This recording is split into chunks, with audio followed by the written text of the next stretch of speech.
नमस्कार दोस्तों, एक बार फिर से स्वागत है आप सभी का Manoj study centre YouTube channel पे। दोस्तों, सबसे पहले होली की सभी को हार्दिक शुभकामनाएं। और दोस्तों, आज हम इस वीडियो में उत्तर प्रदेश जो होमगार्ड की जो प्रैक्टिस सेट करवाते हैं, आज हम दोस्तों यहाँ पर 100 और 100 यानी 200 प्रश्नों को इस वीडियो में कवर करने वाले हैं। हाँ ना, 200 प्रश्नों कवर करेंगे। और जिन लोगों ने अभी टेस्ट सीरीज देखी है, टेस्ट सीरीज भी लगाते रही, हमने आपसे कई बार बताया है कि आप तैयारी कर रहे हैं, पढ़ रहे हैं, लेकिन जब तक टेस्ट नहीं लगाएंगे ना तो आपके अच्छे नंबर नहीं आएंगे। इसलिए टेस्ट लगाइए। टेस्ट के लिए लिंक हमने आपको दे रखा है डिस्क्रिप्शन बॉक्स में। मनोज स्टडी सेंटर आपका है एप्लीकेशन, इसको प्ले स्टोर डाउनलोड करिए और बिल्कुल फ्री में टेस्ट लगाइए, कोई भी चार्ज वगैरह आपको नहीं देना है। गुड मॉर्निंग सभी को, राधे राधे, सभी को जय हिंद, सभी को वंदे मातरम। देखिए आपसे यहाँ पर क्या पूछा गया है कि लिखा है वे वाहिकाएं हैं जो रक्त को हृदय से दूर शरीर के विभिन्न भागों तक ले जाती हैं। हाँ ना, बताइए इसका राइट आंसर यहाँ पर क्या होना चाहिए। चलिए क्वेश्चन नंबर देखिए, पहला नंबर हमने पूछा है कि वे वाहिकाएं कौन सी हैं जो रक्त को हृदय से कहाँ ले जाती है, दूर शरीर के विभिन्न भागों तक ले जाती है। उन्हें हम क्या कहते हैं, उन्हें हम धमनियां कहते हैं। क्या कहते हैं? धमनियां कहते हैं। विकल्प आपका क्या होगा? बिल्कुल राइट आंसर आपका हो जाएगा। इसमें शुद्ध रक्त बहता है धमनियों में, है ना, बिल्कुल करेक्ट आंसर दिया गया है। देखिए बहुत लोग प्लाज्मा लगा रहे हैं। प्लाज्मा कैसे हो जाएगा? आप लोग तुक्का उक्का कहे मार रहे हैं, तुक्का बहुत लोग लगा रहे हैं। पहले नंबर का डी है धमनिया। धमनिया और सिराएं पढ़ा है ना आपने, वही है धमनी, शुद्ध रक्त बहता है। चलिए आगे बढ़ेंगे। अगला प्रश्न आपके सामने, आपको यहां पर बताना है सेकंड नंबर में कि भारतीय उपमहाद्वीप में कितने देश उपमहाद्वीप के प्रत्येक सदस्य देश के साथ अपनी भूमि सीमा साझा करते हैं। बताइए कितने देश हैं जो आपके साझा करते हैं। चलिए सेकंड नंबर का देखिए आपको जवाब देना है। कह रहे हैं सेकंड में कैसा क्वेश्चन है। अब ये मॉडल टेस्ट पेपर के ही उठाए हैं, है ना। अब देखते हैं इसका क्वेश्चन का क्या पूछ क्या रहा है। एक सेकंड रुकिएगा थोड़ा सा, ये मोबाइल का कमेंट क्यों नहीं आ रहा है इसका।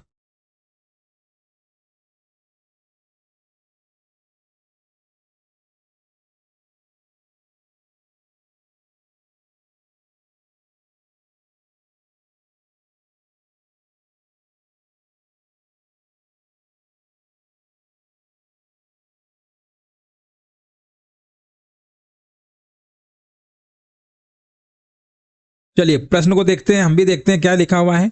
भारतीय उपमहाद्वीप में कितने देश उपमहाद्वीप के प्रत्येक सदस्य देश के साथ अपनी भूमि सीमा साझा करते हैं। तो देखिए भारतीय उपमहाद्वीप में आपके भारत, नेपाल, बांग्लादेश, पाकिस्तान, भूटान, श्रीलंका, मालदीव स्थित हैं। इनमें भारत ही एक ऐसा मात्र देश है जो उपमहाद्वीप में देशों के साथ अपनी भूमि सीमा साझा करता है। केवल भारत ही। ऑप्शन नंबर आपको बी नंबर लगाना, ये प्रश्न आपका था। चलिए आगे बढ़ेंगे। क्वेश्चन नंबर देखिए 3 नंबर में आपसे पूछा गया, आपको यहाँ पर कमेंट करना है। हेलो सर जी, आवाज नहीं आ रही। 1 मिनट, आवाज की कहाँ चली गई, रुकिए। साझा करता है केवल भारत ही। ऑप्शन नंबर आपको। आवाज तो बहुत तेज आ रही है, आप लोग को कह रहे आवाज नहीं आ रही। आवाज आ रही है। बताइए इनमें से, यहां पर बताइए क्या जीवन की संरचनात्मक और मौलिक इकाई है। अच्छा, जीवन की हम बात करते हैं तो आप कहेंगे सर कोशिका है। कोशिका की खोज आपको पता ही है। सेल की खोज किसने किया था? रॉबर्ट हुक ने किया था, 1665 में किया था। अगला प्रश्न देखिए पूछा गया, कई सारे हाँ ग्रुप ऑफ जो सेल होते हैं ना, उनको हम ऊतक कहते हैं, टिश्यू कहते हैं। 4 नंबर हमने पूछा है भीमबेटका की जो गुफाएं, इनमें से बताइए किस राज्य में स्थित है। बहुत बार कराए हैं। मध्य प्रदेश के रायसेन जिला में स्थित भीमबेटका जो है, याद रखिएगा, बहुत बार कराया है ये। तो आप कहेंगे सर जी आंसर लगा दीजिए मध्य प्रदेश, है ना। बिल्कुल सही आंसर आ रहा है सभी का। हाँ राधे राधे, आ रही है सर जी आवाज। तो आप ही लोग तो कह रहे थे आवाज नहीं आ रही, कुछ लोग कह रहे आवाज आ रही है, कुछ लोग कह रहे नहीं आ रही है ना। अब हम बताओ, बड़ा कंफ्यूज हो जाते हैं कि बात किसकी माने।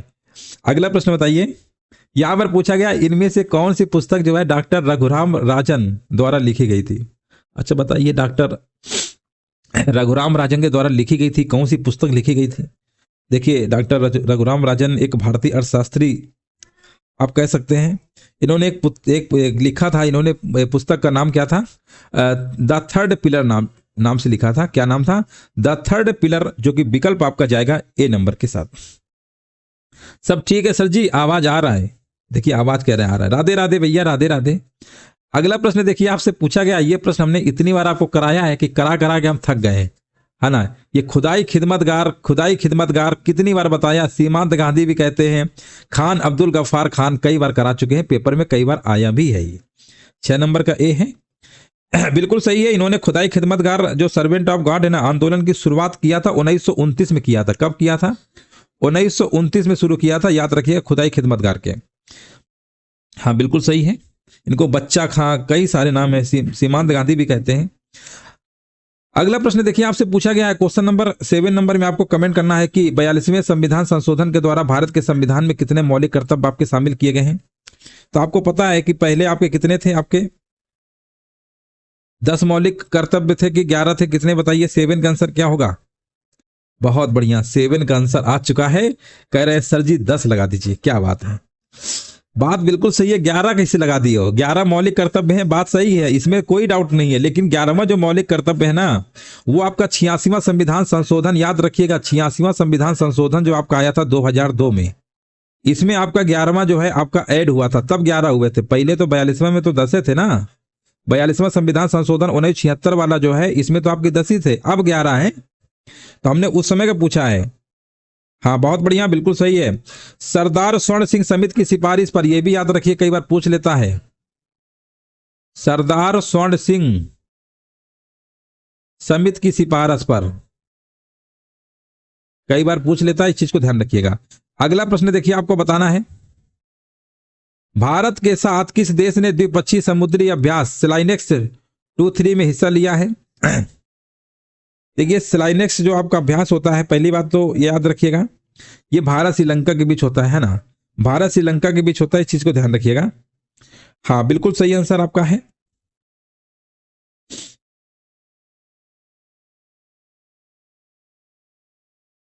हाँ देख लीजिए सभी कह रहा है। अगला प्रश्न बताइए। हमने यहां पर देखिए 9 नंबर में पूछा है कि एक वर्ष में प्रति 1000 व्यक्तियों पर जीवित जन्मों की संख्या को हम क्या कहते हैं। चलिए यहां पर बताइए कि एक वर्ष में प्रति 1000 व्यक्तियों पर जो जीवित जन्मों की जो संख्या होती है ना, उसे हम क्या कहते हैं ना, उसे हम क्या कहते हैं, उसे हम जन्म दर कहते हैं। विकल्प आपका ए नंबर सही होगा। अगला प्रश्न आपको बताना है। चलिए क्वेश्चन नंबर देखिए 10 नंबर में आपको कमेंट करना है आंसर यहां पर क्या होगा। आपसे पूछा गया कि ट्रेजरी जो राजकोष होता है बिल, ये किसके द्वारा जारी किए जाते हैं। 10 नंबर आपको बताना है। ट्रेजरी जो बिल होते हैं ना, ये भारत सरकार या किसी भी देश में केंद्रीय प्राधिकरण है ना, केंद्रीय प्राधिकरण के अल्पकालिक यानी 1 वर्ष तक कह सकते हैं उधार एक उपकरण होता है जो निवेशकों को अपने बाजार जोखिम को कम करने हेतु, यानी ये क्या होता है, आपको क्या करता है, जारी करता है। ट्रेजरी बिल एक तरीके से देखा जाए तो केंद्र सरकार के द्वारा जारी किया जाता है। विकल्प नंबर जाएगा भारत सरकार। जिनका भी जवाब भारत सरकार आ रहा है बिल्कुल करेक्ट आंसर दे रहे हैं। अगला प्रश्न आपसे पूछा गया है, यहां पर हमने पूछा है कि यामिनी कृष्णमूर्ति बताइए किस नृत्य शैली के प्रसिद्ध नृत्यांगना है। कई बार पेपर में प्रश्न आपका आ चुका है, जल्दी से बताइए, तब तक हम थोड़ा पानी पी ले रहे हैं ना। इसका आंसर बताइए क्या होगा 11 नंबर का।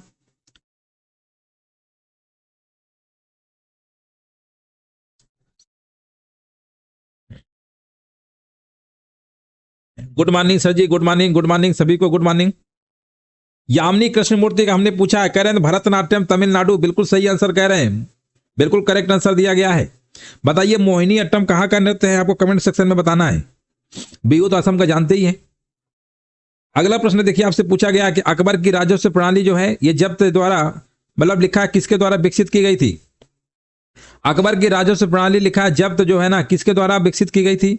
12 नंबर में बताइए आंसर क्या होगा। जब्त जो है आपका है ये क्या है, भू राजस्व वसूली के लिए एक जब्ती प्रणाली का प्रचलन किया था, टोडरमल के प्रयास से हुआ था। टोडरमल कहीं लिखा हुआ है क्या, बिल्कुल लिखा हुआ है। ऑप्शन नंबर डी आपका बिल्कुल करेक्ट आंसर आपका होगा। अगला प्रश्न देखिए आपसे यहां पर पूछा गया है, आपको बताना है इनमें से कौन सी धातु है जो अमलगम में सदैव एक घटक के रूप में विद्यमान होती है।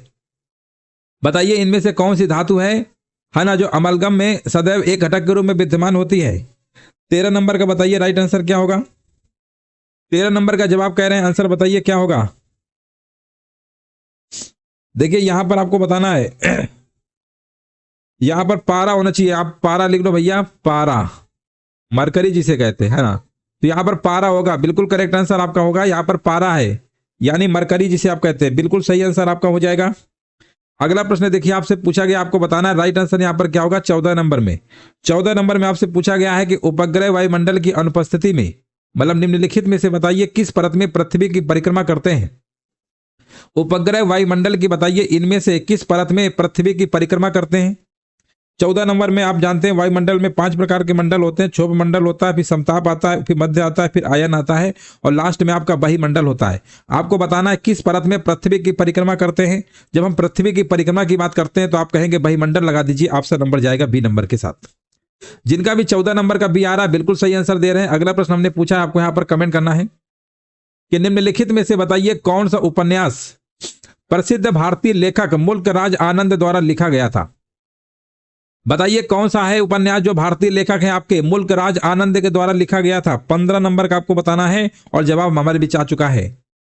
कह रहे हैं बहुत बढ़िया, बिल्कुल सही जवाब है। इनके द्वारा लिखा गया है आपका अनटचेबल भी लिखा गया है, कुली लिखा गया है, कई सारे हैं।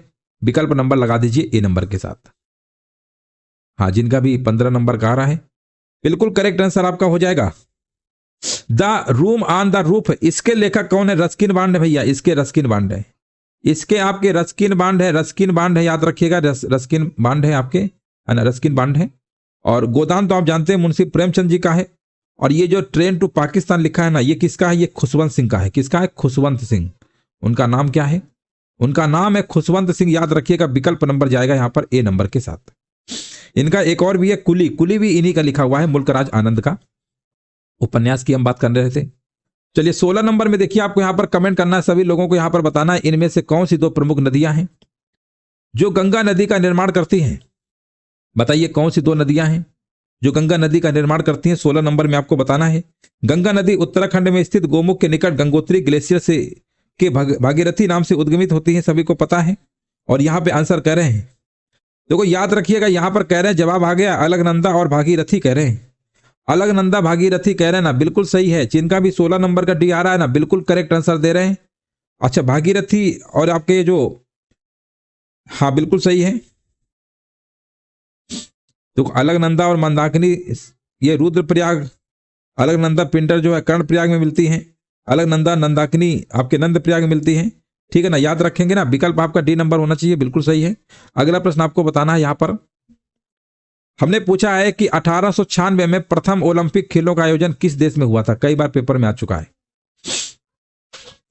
कई बार पूछ लेता है कि आधुनिक ओलंपिक जो है सबसे पहले किस देश में हुआ था। ये आधुनिक के नाम से भी पूछता है, बड़ा कंफ्यूज करता है। ग्रीस में हुआ था सबसे पहले, इसी को आधुनिक ओलंपिक खेल कहिए, कुछ भी कहिए, ग्रीस लगाइएगा। ऑप्शन नंबर आपका डी होता, भी पेपर में पूछा गया था ये। अगला प्रश्न देखिए, आपसे पूछा गया है, हाँ बहुत बढ़िया, बिल्कुल सही है। ग्रीस की राजधानी एथेंस, इसकी राजधानी क्या है? एथेंस है। राजधानी की बात करेंगे तो आप कहेंगे सर एथेंस है, वहीं पे हुआ था ना, 1896 में हुआ था, बिल्कुल सही है। अगला प्रश्न बताइए। हमने यहां पर आपसे पूछा है कि विज्ञान की आवर्त सारणी में बताइए नाइट्रोजन की परमाणु संख्या कितनी होती है। देखिए नाइट्रोजन की परमाणु संख्या आप सभी को पता होगा कितनी होती है। 18 नंबर का आपको बताना है। हाँ, नाइट्रोजन का परमाणु क्रमांक कितना होता है? 7 होता है ना, 7, बिल्कुल सही है, 7 होता है। परमाणु भार कितना होता है? परमाणु भार आपका 14 होता है, यह भी याद रखिएगा। परमाणु भार नाइट्रोजन का कितना होता है? 14 होता है, यह भी आपको याद रखना है। अगला प्रश्न बताइए, इनमें से बताइए किस शब्द का अर्थ फलों का उगाना होता है। बताइए किसका अर्थ जो है ना फलों का उगाना होता है। 19 नंबर में बताएंगे तो 19 में आपका हो जाएगा यहाँ पर पोमीकल्चर। आंसर क्या होगा? पोमीकल्चर। यहाँ पर क्या है? बिल्कुल करेक्ट आंसर आपका हो जाएगा। पोमीकल्चर जो है फलों को उगाने संबंधित आपका होता है, याद रखिएगा। एपीकल्चर जानते हैं मधुमक्खी पालन होता है। सेरीकल्चर आपका कच्चा रेशम के कीटों का पालन कह सकते हो, कच्चा रेशम बनाना होता है। पीसी कल्चर क्या होता है? मछली पालन से संबंधित होता है। अगला प्रश्न हमने यहां पर पूछा, आपको बताना है राइट आंसर यहां पर क्या होगा। 20 नंबर बताइएगा सभी लोग। बहुत बढ़िया। देखिए 20 नंबर का जवाब बहुत स्पीड से आया है। हमने प्रश्न आपसे क्या पूछा है, आपको बताना है कि लोकसभा का पहली बार विधिवत गठन कब किया गया था। लोकसभा का जो गठन है ये 17 अप्रैल 1952 को हुआ था, याद रखिएगा। विकल्प नंबर जाएगा आपका ऑप्शन नंबर ए के साथ। जिनका भी जवाब आ रहा है ए नंबर, बिल्कुल सही जवाब दे रहे हैं आप, बिल्कुल करेक्ट आंसर आपका है। प्रथम लोकसभा अध्यक्ष आपके थे जीवी मावलंकर थे, तथा प्रथम चुनाव आयुक्त कौन थे? सुकुमार सेन थे, यह भी याद रखिएगा। अगला प्रश्न देखिए आपके सामने 21 नंबर, आपको बताना है आंसर क्या होगा। यहां पर पूछा गया इनमें से बताइए कौन भैया आजकल सबसे अधिक प्रयोग होने वाली इनपुट डिवाइस है। सबसे अधिक प्रयोग होने वाली इनपुट डिवाइस की बात करेंगे तो आप कहेंगे माउस लगा दीजिए, माउस। इनमें से बताइए कौन सा आपका आउटपुट युक्त आपका नहीं है, कौन सा आउटपुट डिवाइस नहीं है। तो आप कहेंगे आउटपुट में अगर हम बात करते हैं डिजिटल कैमरा जो आपका है ना, डिजिटल कैमरा हमारा आउटपुट नहीं होता है। बाकी आपका drum pen plotter CRT monitor ये ईयरफोन्स ये सब आपके इनपुट में आते हैं। डिजिटल कैमरा आपका कैसा है? ये आउटपुट डिवाइस आपका नहीं है, ठीक है ना, बाकी सब हैं। चलिए आगे बढ़ेंगे। अगला प्रश्न आपको बताना है 23 नंबर, आपको यहां पर कमेंट करना आंसर क्या होगा। लिखा हुआ लेदर टेक्नोलॉजी पार्क कहां पर स्थित है। चलिए, लेदर टेक्नोलॉजी पार्क कहां पर है आपको कमेंट करना है। लेदर टेक्नोलॉजी पार्क कहां पर स्थित है? चलिए 23 नंबर का देखिए, यहां पर कमेंट करते रहिए सभी लोग। लेदर टेक्नोलॉजी जो पार्क है ना, ये आपका भैया कानपुर के ही पास है। यहां पर बंथरा जगह पड़ती उन्नाव में। उन्नाव लगाइए, अगर उन्नाव ऑप्शन है तो उन्नाव को लगाइएगा। उन्नाव के मतलब कानपुर के ही पास है। उन्नाव कानपुर बगली में है, कोई दिक्कत नहीं है। उन्नाव में एक जगह पड़ती बंथरा, वहीं पर है लेदर टेक्नोलॉजी पार्क है। लेदर टेक्नोलॉजी पार्क की हम बात कर रहे हैं। क्या बात कर रहे हैं? पार्क। पार्क आपका उन्नाव में। अगला प्रश्न हमने आपसे पूछा है, आपको यहां पर कमेंट करना है कि उत्तर प्रदेश में राज्य उच्च शिक्षा परिषद कब स्थापित किया गया था? उत्तर प्रदेश में राज्य उच्च शिक्षा परिषद कब स्थापित किया गया था? 24 नंबर का आपको जवाब देना है। हमारे भी जवाब आ चुका है। इसकी स्थापना बताई जा रही है, कह रहे 1995 में हुआ था। बिल्कुल सही जवाब है। जिनका भी ऑप्शन नंबर भी आ रहा है बिल्कुल करेक्ट आंसर दे रहे हैं। बहुत बढ़िया। नहीं नहीं, आगरा नहीं है, पार्क पूछे, लेदर टेक्नोलॉजी पार्क सही है। आप कंफ्यूज मत होइए, उन्नाव सही है। ठीक है, आगे बढ़ते हैं। अगला प्रश्न बताइए, पार्क पूछे पार्क। अगला प्रश्न बताइएगा कि इनमें से बताइए कौन सा युग्म आपका सही सुमेलित नहीं है। अब बताइए कौन सही सुमेलित नहीं है। अब आप कहोगे सर जी IIVR होता क्या है? IIVR होता है Indian institute of vegetable research होता है। Indian institute of vegetable research होता है। इसको हिंदी में कहेंगे भारतीय सब्जी अनुसंधान संस्थान। और जब सब्जी अनुसंधान की हम बात करते हैं तो आप कहते हैं सर ये वाराणसी में। हमने आपको कई बार बताया है कि भारतीय सब्जी अनुसंधान वाराणसी में, लखनऊ में नहीं है। बाकी IIPR का मतलब होता है Indian institute of pulse research होता है। भारतीय दलहन अनुसंधान संस्थान होता है जो कि कानपुर सिटी में है।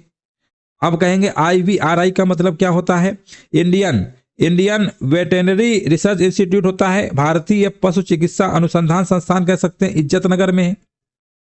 IGFRI का मतलब होता है Indian grassland and fodder research होता है इंस्टीट्यूट। भारतीय चारागाह एवं चारा अनुसंधान संस्थान झांसी में है। क्योंकि इन्होंने शॉर्टकट में नाम लिख रखा है।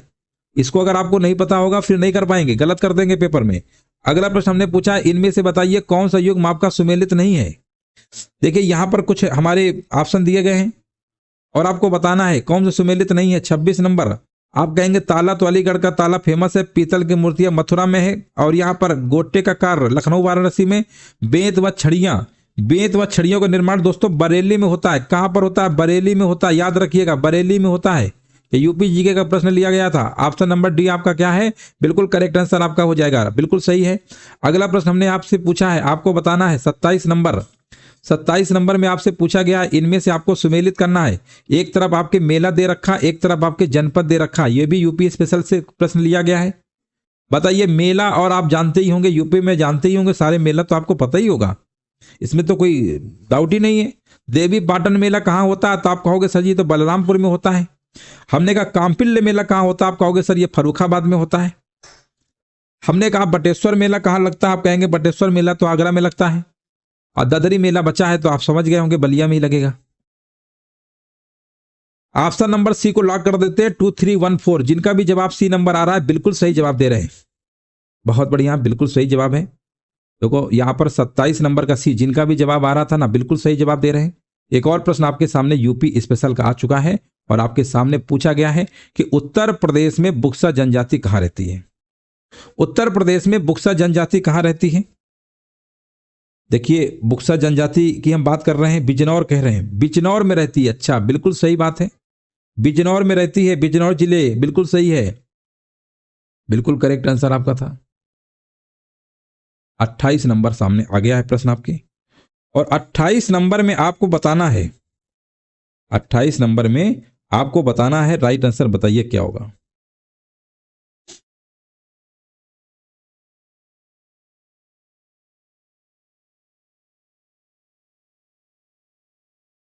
चलिए 28 नंबर आपको बताना है। हमने यहां पर आपसे पूछा है कि त्रिपुरा की खारची पूजा एक हिंदू त्योहार है जिसमें पृथ्वी सहित, आपको बताना है कि त्रिपुरा की खारची पूजा एक हिंदू त्योहार है जिसमें पृथ्वी सहित हिंदू देवताओं की पूजा की जाती है। बताइए इसका राइट आंसर यहां पर क्या होगा, है ना। यहां पर देखिए आपको राइट आंसर बताना है क्या होगा। चलिए सभी लोग यहां पे कमेंट करिएगा और राइट आंसर बताइए क्या होगा।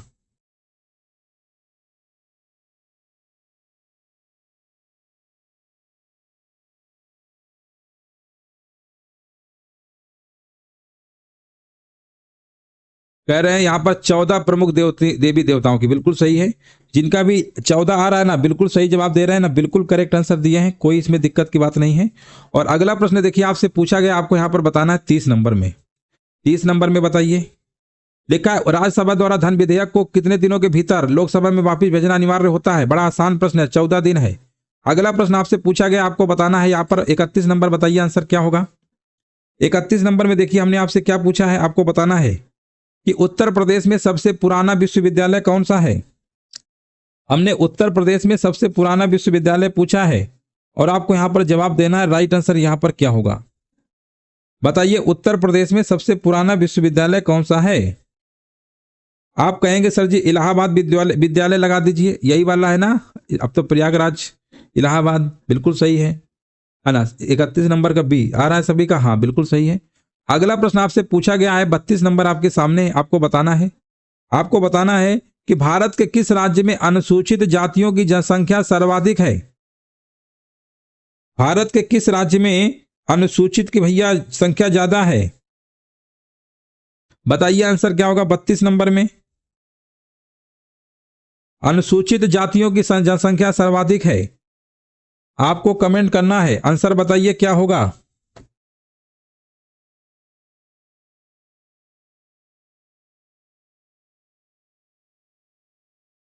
जवाब हमारे बीच आ चुका है, उत्तर प्रदेश। बहुत बढ़िया, कुछ लोग एमपी लगा रहे हैं, उत्तर प्रदेश है आपका, है ना। चलो आगे बढ़ते हैं, अगला प्रश्न आपके सामने है। 33 नंबर आ चुका है आपके सामने, आपको बताना है हड़प्पा सभ्यता को किस अन्य नाम से जाना जाता है? बताइए इसका राइट आंसर यहां पर क्या होगा। चलिए 33 नंबर हमने आपसे पूछा, आपको यहां पर कमेंट करना राइट आंसर क्या होगा। तो इसे हम क्या कहते हैं? इसे हम सिंधु घाटी की सभ्यता कहते हैं ना, बिल्कुल सही जवाब है। आसान प्रश्न कह सकते हैं। अगला प्रश्न आपसे पूछा गया है 34 नंबर, बताइएगा कि लोकसभा भंग करने की शक्ति किसके पास होती है? बताइए लोकसभा भंग करने की शक्ति किसके पास होती है? 34 नंबर हमने पूछा है। आप कहेंगे सर 34 नंबर का जवाब आंसर लगा दीजिए, राष्ट्रपति के पास है। अगला प्रश्न आपसे पूछा गया है, आपको बताना है 35 नंबर कि निम्नलिखित में से कौन भैया महात्मा गांधी राष्ट्रीय ग्रामीण रोजगार गारंटी अधिनियम के तहत एक विशेषता है? अब आप कहोगे सर जी इस प्रश्न को अब थोड़ा अपडेट कर दीजिए, क्योंकि अब तो 125 दिन के लिए कानून बना दिया गया है। अधिनियम जो पेश किया गया था जी राम जी के नाम से, अब 125 दिन के लिए मिलेगा, लेकिन प्रश्न में 100 दिन वाला है तो यही लगा दो, है ना। अब आपका अपडेट होगा तो प्रश्न आपका फिर से आएगा। इसमें 125 दिन के लिए बताया जा रहा है, मनरेगा का नामों चेंज कर दिया गया, जी राम जी करके आपने नाम सुना होगा अभी हाल ही में। अगला प्रश्न हमने यहाँ पर पूछा है कि एलोरा की, बताइए इनमें से किस राज्य में एक पवित्र स्थल है एलोरा की? 36 नंबर हमने पूछा है। आप कहोगे एलोरा जो है महाराष्ट्र राज्य में स्थित एक पवित्र और ऐतिहासिक स्थल है, बिल्कुल करेक्ट आंसर आपका हो जाएगा ना। एलोरा गुफाएं महाराष्ट्र के औरंगाबाद जिले के पास है, महाराष्ट्र लगा दीजिए। 37 नंबर देखिए आपसे पूछा गया है कि 1942 में भारत छोड़ो आंदोलन के समय भारत के वायसराय कौन थे? भारत के वायसराय कौन थे? देखिए भारत छोड़ो आंदोलन महात्मा गांधी ने शुरू किया था और उन्होंने एक नारा भी दिया था 1942 में, करो या मरो का नारा दिया था। 37 नंबर बताइए इसका आंसर क्या लगाएं। कह रहे लॉर्ड लिनलिथगो थे, हाँ द्वितीय विश्व युद्ध के टाइम पर भी यही थे। अगर द्वितीय विश्व युद्ध के पूछेगा ना तो भी आपको ये बताना है। हमने कहा है भारत का, बताइए सबसे बड़ा संग्रहालय कौन सा है? 38 नंबर बताइए भारत का सबसे बड़ा संग्रहालय कौन सा है? 38 नंबर हमने पूछा है, आपको यहां पर कमेंट करना है। कह रहे हैं सर जी भारतीय संग्रहालय लगा दीजिए, कोलकाता वाला, बिल्कुल सही है। अगला प्रश्न बताइए विनय पिटक पुस्तक किससे संबंधित है?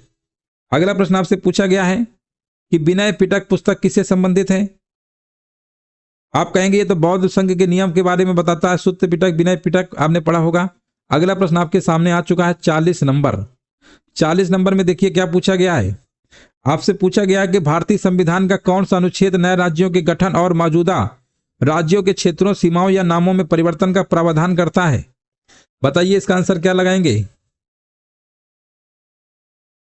और यहां पर देखिए हमारे भी जवाब आ चुका है, कह रहे हैं 40 नंबर का जवाब सर जी लगा दीजिए अनुच्छेद नंबर 3। क्या बात है, बिल्कुल सही जवाब दिया गया है। 40 नंबर का बी है, बहुत लोग 40 नंबर का सी लगाए, 40 नंबर का बी है, बी बी बी मतलब अनुच्छेद नंबर 3। बताइए भारत में, आपको यहां पर बताना है। अगला प्रश्न आपके सामने आ चुका है, आपको यहां पर बताना है कि भारत में राष्ट्रीय सुरक्षा गार्ड का उद्देश्य क्या है? इसका उद्देश्य क्या है? आतंकवाद विरोधी और अपहरण विरोधी अभियान चलाना। विकल्प नंबर क्या है? सी नंबर बिल्कुल सही आंसर आपका है। अगला प्रश्न बताइए। बताइए इनमें से कौन सा पदार्थ मुख्य रूप से अम्लीय वर्षा के लिए जिम्मेदार है? कई बार बताया, एसिड रेन के लिए जिम्मेदार कौन सा होता है? SO2, sulphur dioxide. याद रखेंगे ना, बिल्कुल सही है। सल्फर डाइऑक्साइड भी होता है, नाइट्रोजन ऑक्साइड भी होता है, ये सब मिलकर अम्लीय वर्षा के लिए जिम्मेदार होते हैं। अगला प्रश्न हमने आपसे पूछा, आपको यहां पर बताना है कि अलीगढ़ जो मुस्लिम विश्वविद्यालय है ना, इसकी स्थापना बताइए कब हुई थी? अलीगढ़ मुस्लिम विश्वविद्यालय की स्थापना कब हुई थी?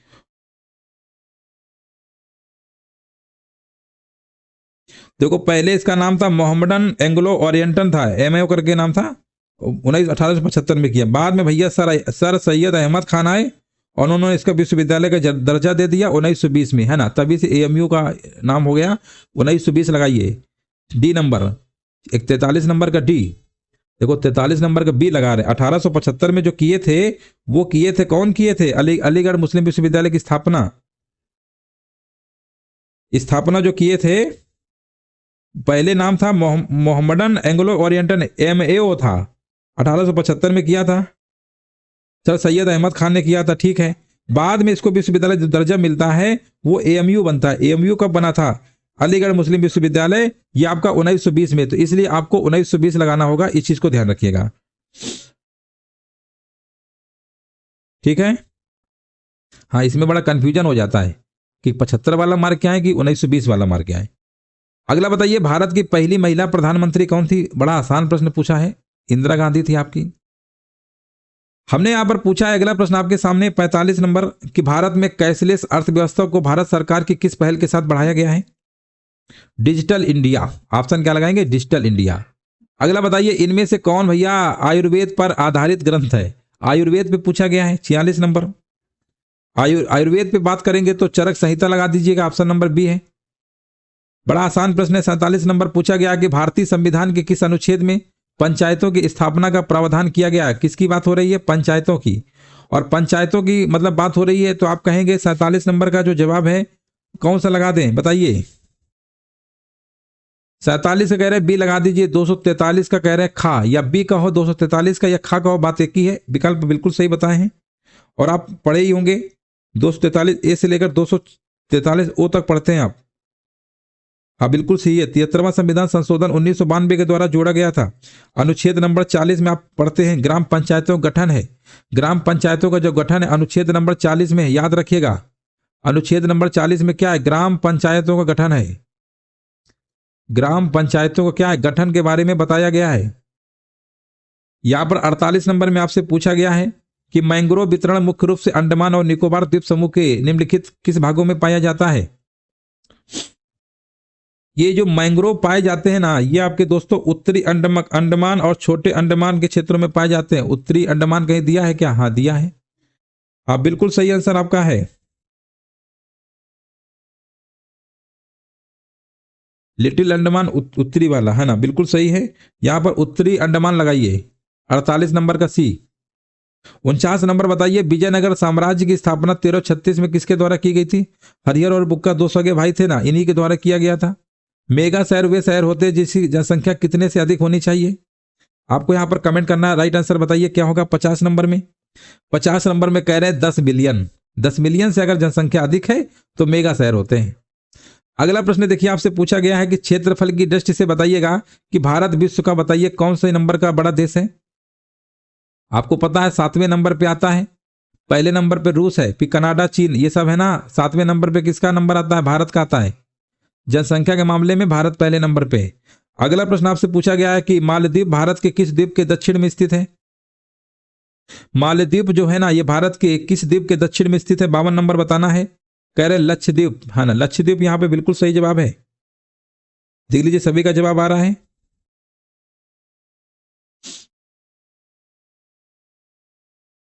चलिए आगे बढ़ते हैं। अगला प्रश्न बताइए कि भारत में कितने राज्य हैं, केंद्र शासित प्रदेश है? उत्तर प्रदेश के सीमावर्ती हैं। देखिए यूपी के सीमावर्ती पूछा है, 53 नंबर, कई बार कराया भी है।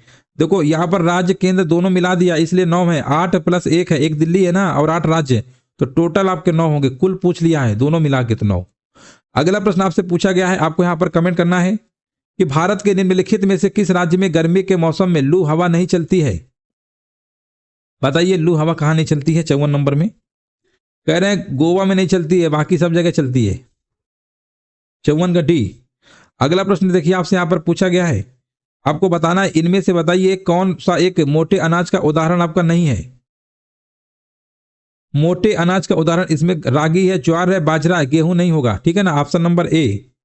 अगला प्रश्न आपसे पूछा गया है, आपको बताना है कि ऐतिहासिक शेरशाह सूरी मार्ग किसके बीच से होकर गुजरता है।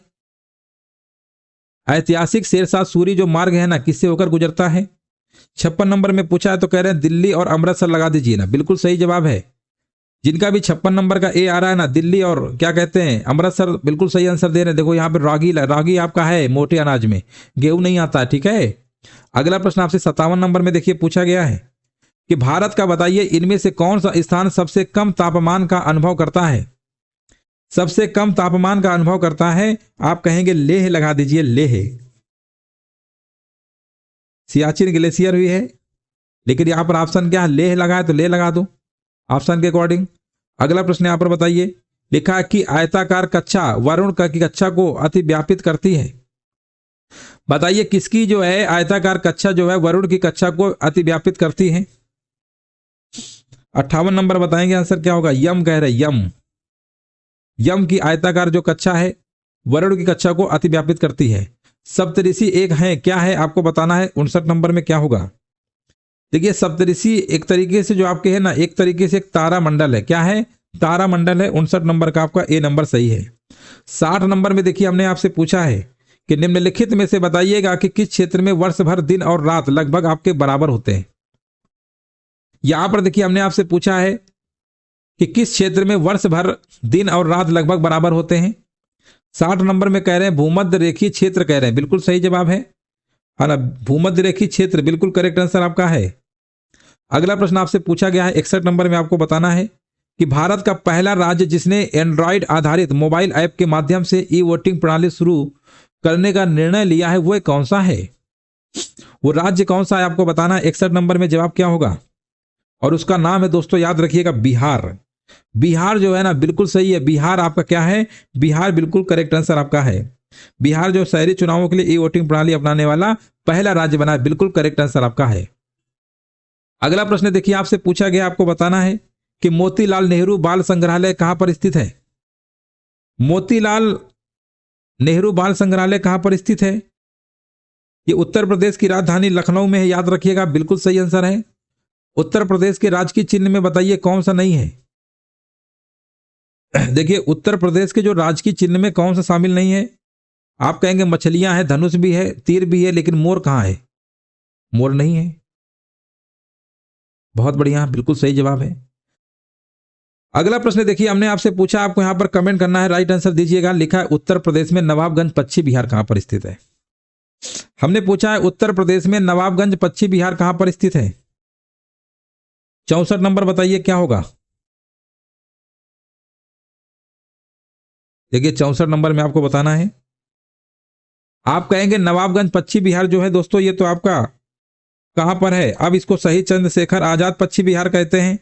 ये उन्नाव जिले में, याद रखिएगा उन्नाव जिले में। ऑप्शन नंबर डी आपका बिल्कुल करेक्ट आंसर आपका हो जाएगा। देख लीजिए सभी का जवाब आ रहा है, एक बार चेक कर लीजिए, सभी का जवाब आ रहा है तो अच्छी बात है कि आप लोग जवाब सही दे रहे हैं। अगला प्रश्न देखिए आपसे पूछा गया है कि अर्जुन बांध बताइए नहर से उत्तर प्रदेश का लाभान्वित जिला कौन सा है। देखिए लाभान्वित जिला हमने पूछा है ना, आपको लाभान्वित जिला बताना है कौन सा है। चलिए कमेंट करिएगा राइट आंसर क्या होगा। 65 नंबर में, 65 नंबर में कह रहे हैं हमीरपुर लगा दीजिए, बिल्कुल सही आंसर दिया गया है। अगला प्रश्न देखिए आपसे पूछा गया है, लिखा हुआ है आपके सामने, जा दिन जन्म भयो का धरती धसी अढ़ाई हाथ। ये लोकोक्ति का संबंध उत्तर प्रदेश की बताइए किस ऐतिहासिक विभूति से है। ये उत्तर प्रदेश की किस ऐतिहासिक विभूति से है। 66 नंबर बताइए। आप कहेंगे तो आला से, आला लगा दीजिए, आला उदल सुना है बुंदेलखंड में, है ना, बिल्कुल सही है। अगला प्रश्न बताइए, उत्तर प्रदेश में दिया सलाई उद्योग का प्रमुख केंद्र कहां पर है। हमने दिया सलाई पूछा है तो आप कहेंगे सर जी दिया सलाई वाला लगा दीजिए, बरेली। बरेली जिनका भी जवाब आ रहा है बिल्कुल सही जवाब है। 68 नंबर आपसे पूछा गया है कि डीजल लोकोमोटिव वर्क्स वाराणसी अब बनता है, प्रदान करता है, क्या प्रदान करता है, ये क्या प्रदान करता है? तो आप कहेंगे सर ये तो डीजल और इंजन, डीजल वाले और बिजली वाले दोनों ही इंजन आपके यहां पर बनते हैं। विकल्प आपका यहां पर क्या है? सी नंबर आपका बिल्कुल करेक्ट आंसर आपका हो जाएगा।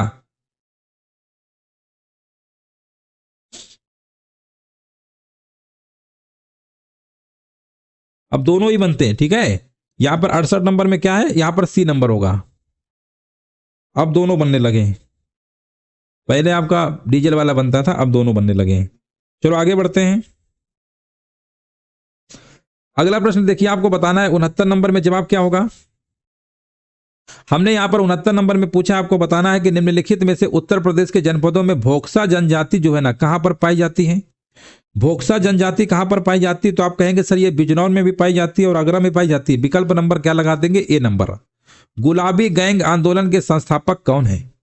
गुलाबी गैंग आप जानते होंगे, इनकी कमांडर भैया कौन है, संस्थापक कौन है? उनका नाम क्या है? 70 नंबर में संपत पाल। क्या नाम है? संपत पाल। 30 मई 2025 को बताइए कौन सा राज्य मिजोरम के बाद भारत का दूसरा पूर्ण कार्यात्मक साक्षर राज्य बन गया है। हमने यहां पर 71 नंबर में पूछा है, आपको जवाब देना है। कह रहे हैं सर जी गोवा लगा दीजिए, बिल्कुल सही जवाब है। जिनका भी गोवा आ रहा है ना बिल्कुल करेक्ट आंसर दे रहे हैं।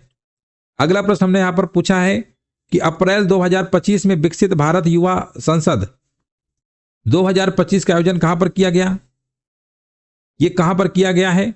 ये दोस्तों किया गया है आपका भारत की राजधानी नई दिल्ली में किया गया है। और अगला प्रश्न आपसे पूछा गया है अप्रैल 2025 में आपको यह बताना है कि अयोध्या पर्व जो है 2025 का आयोजन कहां पर किया गया। अयोध्या पर्व का जो आयोजन हुआ था 2025 का, आप कह सकते हैं भारत की राजधानी नई दिल्ली में हुआ था। अगला प्रश्न पूछा गया कि फरवरी 2025 में महिला शांति सैनिकों के लिए पहला सम्मेलन जो है आपका हुआ था ना 2025 में, पहला सम्मेलन जो आपका हुआ था ना, पहला जो सम्मेलन आपका हुआ था 2025 में, बताइए कहां पर हुआ था? ये कहां पर हुआ था? 74 नंबर बताइए। 74 नंबर कह रहे हैं नई दिल्ली में हुआ था, बिल्कुल सही है। अगला प्रश्न हमने पूछा है कि मार्च 2025 में ब्रिक्स युवा परिषद उद्यमिता कार्य समूह की बैठक 2025 बताइए किस देश में आयोजित हुई है ना, किस देश में आयोजित हुई थी ना, उस देश का नाम आपका क्या है? भारत है। भारत का पहला संविधान संग्रहालय कहां पर स्थापित किया गया है? भारत का पहला संविधान संग्रहालय कहां पर स्थापित किया गया है? यह कहां पर किया गया है दोस्तों? याद रखिएगा सोनीपत में किया गया। सोनीपत यहां पे बिल्कुल सही जवाब है। अगला प्रश्न देखिए, आपसे पूछा गया है कि पुस्तक वार एंड पीस किसके द्वारा लिखी गई थी? पुस्तक वार एंड पीस किसके द्वारा लिखी गई थी? ये लिखी गई थी दोस्तों, याद रखिएगा, उनका नाम है लियो टॉलस्टॉय। क्या नाम है? लियो टॉलस्टॉय। आतंकवाद फैलाने के लिए आतंकवादी जिन इंटरनेट तकनीकों का उपयोग करते हैं ना, उन्हें हम क्या कहते हैं? उन्हें हम क्या कहते हैं? 78 का आपको जवाब देना है। उन्हें हम दोस्तों कहते हैं साइबर आतंकवाद कहते हैं। क्या कहते हैं? साइबर आतंकवाद। जिनका भी जवाब आ रहा है ना, जिनका भी जवाब आ रहा है बिल्कुल सही जवाब दे रहे हैं, बिल्कुल सही जवाब दे रहे हैं। अगला प्रश्न हमने पूछा है, आपको बताना आंसर यहां पर क्या होगा। यहां पर आपसे पूछा गया है कि बिजली उत्पादन के लिए मुख्य रूप से किस जीवाश्म ईंधन का उपयोग किया जाता है? बिजली उत्पादन के लिए मुख्य रूप से किस जीवाश्म ईंधन का प्रयोग किया जाता है?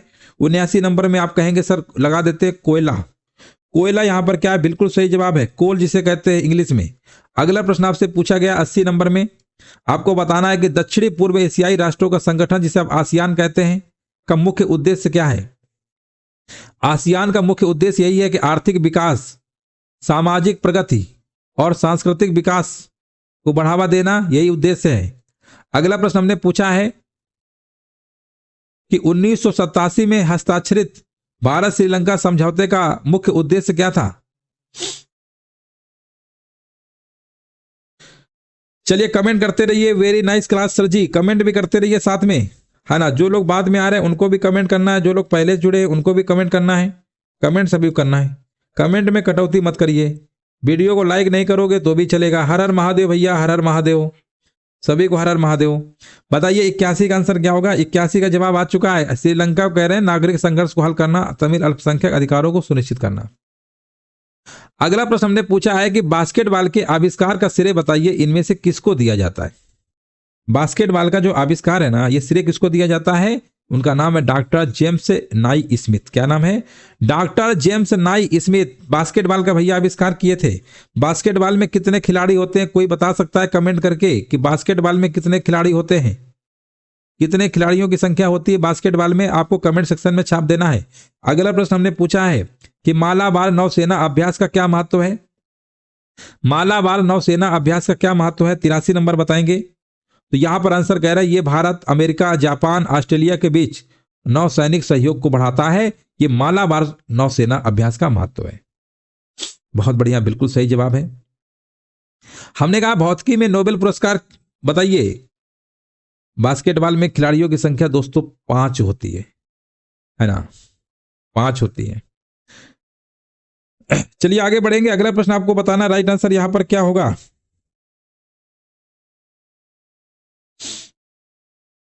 हाँ बिल्कुल सही है, बिल्कुल करेक्ट है। देखिए बास्केटबॉल में 5 होते हैं, बेसबॉल में 9 होते हैं, और वॉलीबॉल में कितने होते हैं, वॉलीबॉल में शायद 6 होते हैं ना, वॉलीबॉल में 6 होते हैं। चलो आगे बढ़ेंगे। अगला प्रश्न बताइए कि भौतिकी में नोबेल पुरस्कार जीतने वाले पहले भारतीय कौन थे। पहले भारतीय कौन थे, 84 नंबर में कह रहे हैं सीवी रमन। रमन प्रभाव की खोज किया था, 1930 में इनको नोबेल पुरस्कार भी दिया जाता है। अगला प्रश्न आपसे पूछा गया है कि भारत में किस नेता के जन्मदिन को बाल दिवस के रूप में मनाते हैं। बाल दिवस बोले तो चिल्ड्रन डे। चिल्ड्रन डे कब मनाते हैं आपको पता है, पंडित जवाहरलाल नेहरू के जन्म दिवस के उपलक्ष्य में मनाते हैं, 14 नवंबर को मनाते हैं। कौन से स्वतंत्रता सेनानी इंट्रोडक्शन टू ड्रीमलैंड पुस्तक के लेखक थे। इंट्रोडक्शन टू ड्रीमलैंड पुस्तक के लेखक थे ना, 86 नंबर बताइए। तो आप कहेंगे भगत सिंह लगा दीजिए, बिल्कुल करेक्ट आंसर दिया गया। जिनका भी बी नंबर आ रहा है बिल्कुल सही आंसर आ रहा है। अगला प्रश्न हमने यहां पर आपसे पूछा, आपको बताना है कि राष्ट्रीय मानवाधिकार आयोग जो है एनएचआरसी के अध्यक्ष और सदस्यों की जो नियुक्ति है किसके द्वारा की जाती है। बताइए राष्ट्रीय मानवाधिकार आयोग के अध्यक्ष और सदस्यों की जो नियुक्ति है किसके द्वारा की जाती है। 87 नंबर में कह रहे हैं महामहिम राष्ट्रपति के द्वारा होती है, बिल्कुल सही है।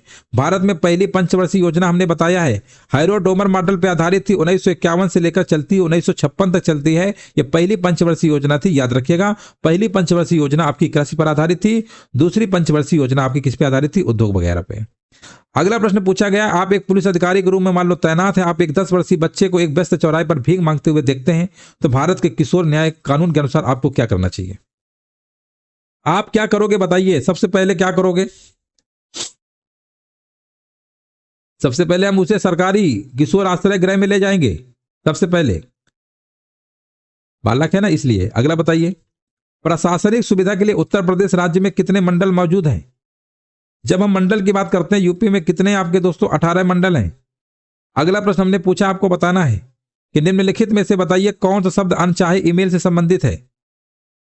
अनचाहे ईमेल संबंधित आपका हो जाएगा स्पैम। इनमें से बताइए किसके द्वारा जीवन रक्षक के लिए प्रधानमंत्री का पुलिस पदक प्रदान किया जाता है।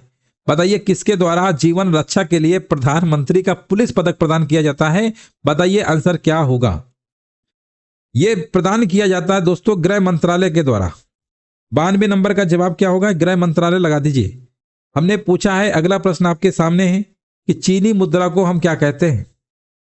चीनी मुद्रा को हम क्या कहते हैं, आप कहोगे सर जी चीनी मुद्रा को हम आरएमबी का मतलब क्या होता है, रेनबी होता है ना, रेनमिनबी करके है। इसको युवान, पहले युवान था ना, अब इसका नाम यही है युवान, अब रेनमिनबी करके हो गया है, याद रखिएगा, कंफ्यूज मत होइएगा। अगला प्रश्न हमने पूछा है 94 का आंसर दीजिएगा कि कौन सा पर्वत दर्रा भारत के उत्तराखंड राज्य में स्थित है। बताइए कौन सा पर्वत दर्रा है जो आपका उत्तराखंड राज्य में स्थित है। 94 नंबर बताइए। 94 में कह रहे हैं लिपुलेख दर्रा, कह रहे हैं लिपुलेख दर्रा है, नीति दर्रा है, ये सब आपके हैं, बिल्कुल सही कह रहे हैं, उत्तराखंड का दर्रा है। अगला प्रश्न हमने यहां पर पूछा है, आपको बताना है कि निम्नलिखित में से बताइए किस देश ने दुनिया का प्रथम तैरता हुआ परमाणु संयंत्र बनाया है। कौन से देश ने बनाया है, उस देश का नाम क्या है। उस देश का नाम है दोस्तों याद रखिएगा रूस है, रूस, रसिया जिसे आप कहते हो। अगला प्रश्न हमने पूछा है 96 नंबर में, आपको बताना है कि केंद्रीय गुप्तचर प्रशिक्षण संस्थान कहां पर स्थित है। यह कहां पर है केंद्रीय गुप्तचर प्रशिक्षण संस्थान, आप कहेंगे सर ये तो कोलकाता में है। कहां पर है बताइए, 96 नंबर। हाँ देखो आपकी चंडीगढ़ में भी है, मान लो हरियाणा, कोलकाता, जयपुर, गाजी सब है, लेकिन यहां पर आंसर क्या लगाएंगे, यहां पर लगाना पड़ेगा ऑप्शन में क्या है, कोलकाता वाला, यही लगाइए, कोलकाता है। हाँ बिल्कुल सही है, कोलकाता आएगा। 96 का सी, डी नंबर है आपका, कोलकाता सही है। कई स्थानों पे लेकिन ऑप्शन में देखेंगे ना तो कोलकाता है, कोलकाता में जबकि है। अगला प्रश्न बताइए, यहाँ पर 97 में पूछा गया है, इनमें से बताइए कौन सा आपका साइबर अपराध नहीं होता है। देखिए साइबर अपराध आप देखेंगे तो लिखा हुआ है यहाँ पर, गिरा हुआ अगर पर्स उठा लेते हो ना तो ये साइबर अपराध थोड़ा हुआ कि आपने कोई अपराध कर दिया। हैकिंग करोगे, पोर्नोग्राफी यानी अश्लील अगर किसी को मेल भेज दोगे, सोशल नेटवर्क को विकृत करोगे, तो ये सब आपके क्या है, ये सब आपके क्या है, ये सब आपके साइबर अपराध होते हैं। गिरा हुआ किसी का पर्स उठा लोगे तो उसमें आप ही का फायदा, उसके पैसे पा जाओगे। अगला प्रश्न यहाँ पर बताइए 98 का आंसर क्या होगा। बताइए इनमें से कौन सी कल्पना चावला की जीवनी है और जॉन पियर हैरिसन के द्वारा लिखी गई है। बताइए कौन सी कल्पना चावला की जीवनी है और जॉन पियर हैरिसन के द्वारा लिखी गई है। 98 का आंसर क्या होगा, तो कह रहे हैं एज ऑफ टाइम। बिल्कुल सही आंसर आपका है ए नंबर। जिनका भी ए नंबर आ रहा है ना, बिल्कुल सही जवाब दे रहे हैं। अगला प्रश्न हमने यहां पर आपसे पूछा है कि निम्नलिखित विकल्पों में बताइए ना, किसे भारत और चीन के बीच प्रभावी सीमा कहा जाता है। भारत और चीन के बीच प्रभावी सीमा कहते हैं। भारत चीन के बीच जो रेखा है वो जानते ही हैं आप सभी लोग, मैकमोहन रेखा होती है। और भारत पाकिस्तान के बीच की जब हम बात करते हैं तो आप कहते हैं रेड क्लिफ रेखा होती है। पाक जलडमरू मध्य जानते हैं, भारत श्रीलंका को अलग करता है। हाँ, तो यहां पर जो जवाब आपका होगा ना, ए नंबर होगा। अगला प्रश्न आपसे पूछा गया है 1937 से लेकर 1950 तक उत्तर प्रदेश को किस नाम से जाना जाता था। यूनाइटेड प्रोविंस कहते थे, यानी हिंदी में बोलेंगे संयुक्त प्रांत कहते थे पहले। उत्तर प्रदेश दिवस कब मनाया जाता है, आपको कमेंट सेक्शन में बताना है। उत्तर पूछा गया है, आपको बताना है कि किस दर पर भारतीय रिजर्व बैंक जो है वाणिज्य बैंकों से धन उधार लेता है। देखिए कई बार क्या होता है कि जो भारतीय रिजर्व बैंक आपका होता है, आरबीआई होता है, वाणिज्य बैंकों से धन उधार लेता है। जो और बैंक होते हैं ना, उनसे पैसा उधार भी लेता है, तो उसको हम क्या कहते हैं आपको बताना है। देखिए जब पैसा उधार लेते हैं ना, उसको हम बोलते हैं रिवर्स रेपो दर कहते हैं। क्या कहते हैं, रिवर्स रेपो रेट कहते हैं। इस चीज को ध्यान रखिएगा, है ना। विकल्प आपका यहाँ पर क्या होगा, राइट आंसर आपका हो जाएगा। बिल्कुल सही आंसर आपका है। देखो जब हमारे वाणिज्यिक बैंक जो होते हैं रिजर्व बैंक से नगदी ऋण प्राप्त करते हैं ना, तब उसे हम रेपो दर कहते हैं। लेकिन जब आरबीआई वाणिज्य बैंकों से धन उधार लेता है तो उसको हम रिवर्स रेपो रेट कहते हैं। इस चीज को ध्यान रखिएगा। चलिए नेक्स्ट प्रश्न देखिए, आपसे पूछा गया, काफी आसान प्रश्न कह सकते हैं। हाँ, राधे राधे भैया, सभी को जय हिंद, सभी को वंदे मातरम। हाँ, बहुत बहुत धन्यवाद आपका। चलिए सर, आपका नेम क्या है, हमारा नेम, हमारे चैनल का नाम क्या है, पहले आप ये बताइए। हमारे चैनल का नाम बताइए क्या है, तो आप बता ही देंगे कि हमारा नाम क्या है। चैनल का हमारे नाम क्या है, मनोज स्टडी सेंटर, है ना। तो हमारा नाम क्या है, हमारा भी नाम मनोज है, ठीक है। चलो आगे बढ़ते हैं। अगला प्रश्न बताइए, हमने यहाँ पर पूछा है कि भारत का उपराष्ट्रपति बनने के लिए न्यूनतम उम्र जो है कितनी होनी चाहिए। अच्छा, भारत का अगर राष्ट्रपति मान लो अगर बनना है, उपराष्ट्रपति बनना है या राष्ट्रपति बनना है, तो सिंपल सी बात है, हमने बताया राष्ट्रपति हो, उपराष्ट्रपति हो या राज्यपाल हो, इन सब के लिए 35 वर्ष आपकी निर्धारित है। अगर मान लो राज्यसभा का सदस्य मान लो बनना है, राज्यसभा क्या बनना है, सदस्य बनना है, तो उसके लिए आपका क्या है, राज्यसभा का अगर मान लो सदस्य बनना है, उसके लिए 30 वर्ष आपकी बताई गई है। अगर लोकसभा का सदस्य बनना है तो 25 वर्ष होती है। चलिए क्वेश्चन नंबर देखिए 3 नंबर में आपसे पूछा गया कि निम्नलिखित में से बताइए कौन सा न्यायिक आदेश उच्च न्यायालय के द्वारा किसी व्यक्ति की किसी सार्वजनिक कार्यालय पर अधिकार करने से रोकने के लिए जारी किया जाता है। बताइए यहां पर राइट आंसर क्या होगा।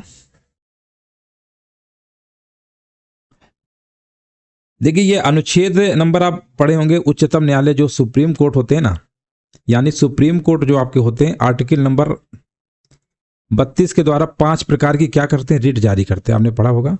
अच्छा, हाई कोर्ट की जब हम बात करते हैं तो आपका आर्टिकल नंबर कौन सा है दोस्तों, 226 है। ये भी 5 प्रकार की रिट जारी करते हैं। उन्हीं में से आपको ये बताना है कि किसी व्यक्ति की किसी सार्वजनिक कार्यालय पर अधिकार करने से रोकने के लिए जो जारी किया जाता है उसे हम क्या कहते हैं, उसे हम कहते हैं अधिकार परीक्षा कहते हैं, ठीक है। अधिकार परीक्षा होता है। देखिए 4 प्रकार की रिट होती है। एक तो बंदी प्रत्यक्षीकरण होता है, परमादेश होता है, प्रतिबंध होता है, उत्प्रेषण होता है, और एक और होती है अधिकार परीक्षा। अधिकार परीक्षा न्यायालय द्वारा किसी व्यक्ति के द्वारा सार्वजनिक कार्यालय में दायर अपने दावे की जांच के लिए जारी किया जाता है। इस चीज को ध्यान रखिएगा। विकल्प आपका यहाँ पर डी नंबर बिल्कुल करेक्ट आंसर आपका हो जाएगा। जिनका भी आ रहा है बिल्कुल सही आंसर दे रहे हैं, बहुत अच्छी बात है कि आपका आंसर सही आ रहा है। अच्छा, ये प्रश्न हमने आपको कई बार बताया कि चंद्रगुप्त मौर्य जो है मौर्य वंश के संस्थापक थे और इनके जो बेटे का नाम था वो बिंदुसार था। अच्छा, इनके बेटे का नाम क्या था, इनके बेटे का नाम आपको पता होगा अशोक था। ये वही अशोक हैं जिनका कलिंग युद्ध के बारे में आप 13वां शिलालेख में पढ़ते हैं। सांची के स्तूप भी अशोक ने ही बनवाया था। कई सारी चीजें आप पढ़ते हैं। अच्छा, बिंबिसार क्या है, बिंबिसार आपके मगध साम्राज्य में कह सकते हैं शासन करने वाले पहले आपके हर्यक वंश के क्या थे, संस्थापक थे। ये हर्यक वंश के संस्थापक थे। आर्यक वंश के क्या थे दोस्तों, संस्थापक थे। और आपको ये भी पता होगा कि इनके बेटे जो नाम थे ना, इनके बेटे का नाम अजातशत्रु था। क्या नाम था, अजातशत्रु नाम था। और इनके बेटे का नाम उदयन था, उदयन था। ये कई बार आपसे पेपर में पूछा गया। अच्छा, इसमें खूबी क्या थी कि अजातशत्रु ने अपने पिता को मार देते हैं, बिंबिसार को, फिर इनके बेटे उदयन होते हैं, ये भी कम थोड़े थे, इन्होंने भी अजातशत्रु को मार देते हैं। तो ये एक दूसरे को मार देते हैं। ये बड़ी रोचक इसमें कहानी टाइप की है कि अजातशत्रु अपने पिता को मारते हैं, उदयन अपने पिता को अजातशत्रु को मार देते हैं। इस चीज को ध्यान रखिएगा। अब इसके बाद चंद्रगुप्त प्रथम आप जानते होंगे, उनके बेटे आपके आते हैं समुद्रगुप्त आते हैं। समुद्रगुप्त के जो बेटे होते हैं चंद्रगुप्त द्वितीय होते हैं, जिनको हम विक्रमादित्य के नाम से जानते हैं। हमने यहाँ पर आपसे पूछा है कि भारत में बताइए तुगलक वंश के बाद कौन सा वंश शासन में आया। तो आपको पता है कि पहले गुलाम वंश आते हैं, फिर खिलजी वंश आते हैं, फिर तुगलक वंश आते हैं, फिर आपके सैयद वंश आते हैं। इसका मतलब 5 नंबर में जो आंसर लगाना पड़ेगा आपको सैयद वंश। अच्छा, सैयद वंश के संस्थापक कौन थे, कोई बता सकता है कमेंट करके कि सैयद वंश के संस्थापक कौन थे, है ना। तो देखिए सैयद वंश के जो संस्थापक थे, याद रखिएगा, खिज्र खां थे। कौन थे दोस्तों, खिज्र खां थे। खिज्र खां, ये पेपर में कई बार पूछा भी गया है, खिज्र खां थे। सैयद वंश के संस्थापक कौन थे, खिज्र खां थे। गुलाम वंश के संस्थापक कौन थे, कुतुबुद्दीन ऐबक थे। और खिलजी वंश का सबसे लंबा शासनकाल था, यह भी याद रखिएगा, इनका जो शासनकाल था 1290 से लेकर 1320 तक चला था, सबसे ज्यादा इन्हीं के चला था, ठीक है ना। और खिलजी वंश का जो है ये, हाँ, खिलजी वंश का 1290 से 30 ये कम चला था, सबसे कम इनका था खिलजी वंश का। अच्छा, तुगलक वंश का सबसे ज्यादा था। तुगलक वंश आपको पता 1320 से लेकर आपका चला था, यहां पर ऑप्शन नहीं दिया है। तुगलक वंश पेपर में कई बार पूछ लेता है, तुगलक वंश इसका सबसे ज्यादा था। सबसे ज्यादा इनका शासनकाल कब था, गयासुद्दीन तुगलक थे, 1320 से चला था आपका 14 से 14 तक चला था, सबसे ज्यादा इन्हीं का था, ठीक है ना, सबसे ज्यादा तुगलक वंश का था। अगला प्रश्न आपसे पूछा गया 6 नंबर में, बताइएगा कि किस ग्रह को हम बौना ग्रह मानते हैं। कमेंट करिएगा, आंसर क्या होगा। राम राम सर जी, राम राम, सभी को राम राम। हाँ, गुड इवनिंग सर जी, गुड इवनिंग, राधे राधे। हमने पूछा है किस ग्रह को बौना ग्रह कहते हैं, तो कह रहे हैं सर जी प्लूटो लगा दीजिए। बहुत बढ़िया, बिल्कुल सही जवाब है, बिल्कुल करेक्ट आंसर दिया गया है। अगला प्रश्न देखिए 7 नंबर में, आपको बताना है कि बलुआ पत्थर किस प्रकार की चट्टान है। देखिए बलुआ जो पत्थर आपका है ना, किस प्रकार की चट्टान है आपको बताना है। देखिए बलुआ पत्थर हो, चूना पत्थर हो, डोलोमाइट हो, है ना, ये सारे के सारे आपके आते हैं अवसादी चट्टान के अंतर्गत आते हैं। विकल्प आपका यहाँ पर क्या होगा, राइट आंसर आपका है, बिल्कुल करेक्ट आंसर आपका हो जाएगा। अच्छा देखिए, कायांतरित चट्टान को हम क्या बोलते हैं, एक रूपांतरित चट्टान कहते हैं, इसी का एक दूसरा नाम रूपांतरित चट्टान है। जैसे संगमरमर है, संगमरमर जो होता है ना वो कायांतरित चट्टान का उदाहरण होता है। हमने यहाँ पर 8 नंबर में पूछा है कि गेहूं आपका होता है क्या है, एक है ना। 8 नंबर में गेहूं एक औषधि है ना, औषधि कह सकते हैं। तो यहां पर आंसर क्या लगाएंगे, बी नंबर। जिनका भी बी नंबर आ रहा है बिल्कुल सही जवाब दे रहे हैं। देखिए काफी लोग आंसर वृक्ष दे रहे थे, गेहूं एक वृक्ष नहीं है, औषधि होगा, ठीक है ना। यहाँ पर आंसर क्या है, औषधि यानी साग के अंतर्गत आता है। गेहूं घास कुल के का एक मतलब कह सकते हैं, एक वर्षीय मतलब पौधा कह सकते हैं, लेकिन यहाँ पर औषधि के लिखेंगे, औषधि के अंतर्गत आता है, ठीक है। चलो आगे बढ़ते हैं। अगला प्रश्न आपसे पूछा गया 9 नंबर, बताइएगा। हमने पूछा है कि सांप, कछुआ, छिपकली तथा मगरमच्छ जंतुओं बताइए किस श्रेणी में आते हैं। देखिए ये आपके मत्स्य हैं, जल मतलब सांप, कछुआ, छिपकली हमने पूछा है, तो ये किस में आते हैं, ये दोस्तों आपके सरीसृप में आते हैं। किस में आते हैं, सरीसृप वर्ग हैं, जो अपनी कह सकते हो एक तरीके से, हाँ बिल्कुल। देखिए यहाँ पे राइट आंसर सभी का आ रहा है, हाँ बिल्कुल करेक्ट आंसर आपका हो जाएगा। यहाँ पर क्या, सरीसृप, बिल्कुल सही आंसर दिया गया है, 9 नंबर का सी है। अच्छा 10 नंबर आपको बताना, यहाँ पर आंसर क्या होगा। लिखा हुआ है मृदा में जल तनाव मापने के लिए प्रयोग किए जाने वाले यंत्र को हम क्या कहते हैं। मृदा में जल तनाव मापने के लिए प्रयोग किए जाने वाले जो यंत्र होते हैं उसे हम क्या कहते हैं, तो उसे हम क्या कहते हैं दोस्तों, उसे हम कहते हैं तनाव मापी कहते हैं। क्या कहते हैं, सिंपल सी बात है, अगर तनाव माप रहे हैं तो तनाव मापी होगा, है ना, इस चीज को ध्यान रखिएगा। हाँ बिल्कुल, मृदा जल में तनाव मापना क्या होता है, तनाव मापी होता है, ठीक है, क्लियर हो गया। अच्छा ये जो ऑप्शन लिखा है आपका शुष्काद्रता मापी लिखा है, इसे वातावरण की आर्द्रता को मापते हैं, वातावरण की जो आर्द्रता होती है उसको मापते हैं, इस चीज को ध्यान रखिएगा। हाँ बिल्कुल करेक्ट आंसर आपका हो जाएगा। अच्छा बल का एसआई मात्रक क्या होता है, देखो बल का एक एसआई मात्रक होता है, और एसआई मात्रक आप न्यूटन कहेंगे। बल का एक सीजीएस पद्धति में मात्रक होता है, सीजीएस पद्धति में मात्रक क्या होता है, बल का सीजीएस पद्धति में बल का जो मात्रक होता है क्या होता है, डाइन होता है। क्या होता है दोस्तों, डाइन होता है, इस चीज को ध्यान रखिएगा। अगला प्रश्न हमने यहाँ पर आपसे पूछा है, क्वेश्चन नंबर 12 नंबर में आपके सामने है और आपको यहाँ पर कमेंट करना है, सभी लोगों को आंसर दीजिएगा। राधे राधे सभी को, है ना, सभी को जय हिंद, सभी को वंदे मातरम। चलिए अगला प्रश्न आपके सामने आ चुका है और आपको यहाँ पर कमेंट भी करना है और आंसर भी देना है। राइट आंसर यहाँ पर क्या होगा? राधे राधे सभी को। हमने यहाँ पर आपसे पूछा, आपको यहाँ पर कमेंट करना है कि निम्नलिखित में से कौन सा एक बुरा उष्मा परिचालक है? आपका एक बुरा उष्मा परिचालक है। 12 नंबर में आपको बताना है राइट आंसर यहाँ पर क्या होगा। तो 12 नंबर का आपका जवाब यहां पर कह रहे हैं, देखो, जिन पदार्थों के अंदर से उष्मा का संचरण बहुत कम या मुश्किल से होता है ना, उन्हीं को हम उष्मा का क्या कहते हैं? कुचालक कहते हैं, बैड कंडक्टर कहते हैं। जैसे कांच हो गया, लकड़ी हो गया, वायु हो गया, कपड़ा हो गया, ये सब आपके आते हैं। इसका मतलब यहाँ पर शीशा लगा देना है, सी नंबर। बहुत बढ़िया, देखिए कितनी अच्छी बात है कि आप लोगों का जवाब सही आ रहा है। अगला प्रश्न देखिए, यहाँ पर आपसे पूछा गया है कि निम्नलिखित में से बताइएगा कौन कंप्यूटर से स्थायी रूप से डाटा आपका संचरित करता है? बताइएगा यहाँ पे राइट आंसर क्या होगा, सभी लोग कमेंट करिएगा। इनमें से कौन कंप्यूटर से स्थायी रूप से डाटा संचरित करता है? तो यहाँ पर आपको पता होगा रीड ओनली मेमोरी रोम होता है ना। रोम जो कि कह सकते हो कंप्यूटर की प्राथमिक स्टोरेज डिवाइस होती है। ये कंप्यूटर में डाटा को स्थायी रूप से क्या है? संचयित करती है। स्थायी मतलब परमानेंट मेमोरी कह सकते हो। और जो रैम हमारी होती है, रैंडम एक्सेस मेमोरी, ये हमारी कैसी होती है? ये हमारी अस्थायी मेमोरी होती है। इस चीज को ध्यान रखिएगा। क्लियर हो गया? आगे बढ़ते हैं। अगला प्रश्न आपके सामने है, जंग लगना आपका क्या होता है? देखिए, जंग जब लगता है तो आपको पता है कि कहीं ना कहीं ऑक्सीजन की वजह से लगता है।